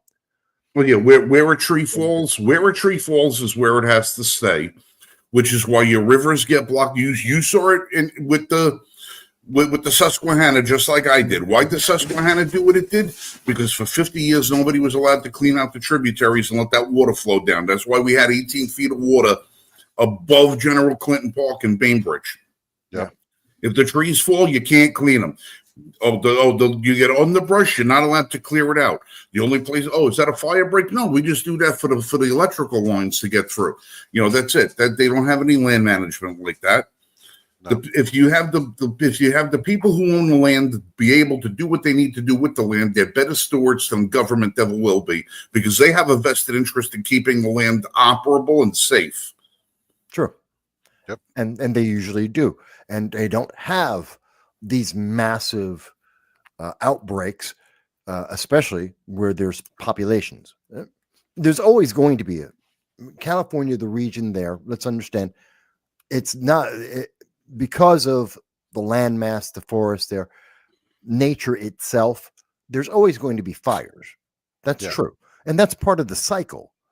But that close to populations and into populations, no, that's something we can absolutely moderate. This never needed to be what it turned out to be. Right. It was absolutely preventable. And people voted for it and said, oh, no, it doesn't matter about the consequences because climate change, you're evil, MAGA. You just don't understand. You're just crazy. Yeah, now you have no home. All right. Listen, I'm going to be jumping on. I couldn't get on earlier because I'm not in my studio. I had to charge these stupid friggin' earphones on that have a microphone that I can't use when I talk to it. So I got to scream into the goddamn computer. I got to be at work in the morning anyway. Quick tip. If you have a Glock, any Glock that's not optic cut and you want to throw a red dot on it, they now make these really cool optic plates for your Glock handgun. You pop out your rear sight and you put this little block inside the dovetail. Oh. And then you mount this onto that dovetail block. And it creates a footprint so you can have just about any sort of red dot application you want. So you could take Gen 1, 2, 3, and 4 optic Glocks that are not cut with an optic and give yourself an optic plate so you can run yourself a red dot and get rid of those really shitty Glock sights that are on them guns. But I thought they were perfect. Oh, no. The perfection is Glock perfection. It's the perfect gun to buy if you want to upgrade a gun. That's where the perfection comes in. Right. Yeah. Well, I love it. Closing us out because we're over time. All right. Well, it was good to have a nice full conversation. Yeah, listen, my absence in recent weeks has been mostly because of my new work schedule. When we were going live on the weekends, it was a lot easier for me to be here. But now the work schedule has got to be where I'm not getting out of the building until 9:00, and I'm 26 miles away, so I got to rush back here in order to get here. So it's become a little bit problematic. I understand Marshall was on some other show the other day. Did any snippets of that get played, or did that get plugged anywhere? If you get to it, I couldn't get to it. I know that he was on with the Survival Sisters. That's on Facebook. I don't believe on YouTube. It was on Facebook. Okay. Yeah, because I was streaming that from the car on the way home the other day when I was trying to catch up with that a little bit. Okay. Nice to see everybody getting on someplace else every now and then. It's good. Spread the word around a little bit. Yep. Always. Listen, any big news that you guys want to talk about for next week's show? Not at this moment, no. No, we're going to have to wait and see. Outcomes, folks. Outcomes are what's important. So don't, temper your expectations. We'll get there as long as we can stay the course and temper our expectations and realize that the outcome that we're looking for is not a short-term solution. It's going to have to be a long-term solution. We want to get a lot done in 2 years so that we can get the momentum we need to carry on. But this is going to be a multi-generational type of deal. We have to be able to stay the course. So This was the first 2 weeks. It's It's a marathon, not a sprint. exactly. right. Getting Trump elected was the first step. It's not the silver bullet that we would hope for. And even though a lot of our attention span now has shortened due to things like, social media, this is a long-term gratification exercise. We need to stay the course. And to do that, the best way to do that is to join Liberty First Foundation and get yourself educated as far as civics, constitutional perspectives, and originalist thinking, so that we can not only change our politics, but also improve our culture, so that we can perpetuate such victories long into the future and make America great again. So And every now and then, I will share a gourmet recipe on the show with everybody. Tonight happened to be shrimp fettuccine Alfredo. Okay. Oh, it was. Oh man, it was the best Alfredo I've ever made. Holy crap! It was good. Yeah, Laura. I told Laura, I says, she wasn't feeling like she wanted nothing heavy. I didn't want nothing heavy. So I said, I'm just going to run to the store and get some bread. We'll make some sandwiches or something. And of course, I don't go to the store for one thing. I come back to the store. I bring like the whole half the store with me. Yep. So, and 15 minutes after I'm in the door, it's on the table. Let's go. She goes, how do you every time? How do you do this every time? You gourmet dinner on the table in like 15 minutes. How do you do it? He says, I'm Italian. She goes, I'm Italian too, but I don't have that in me. I'm hungry.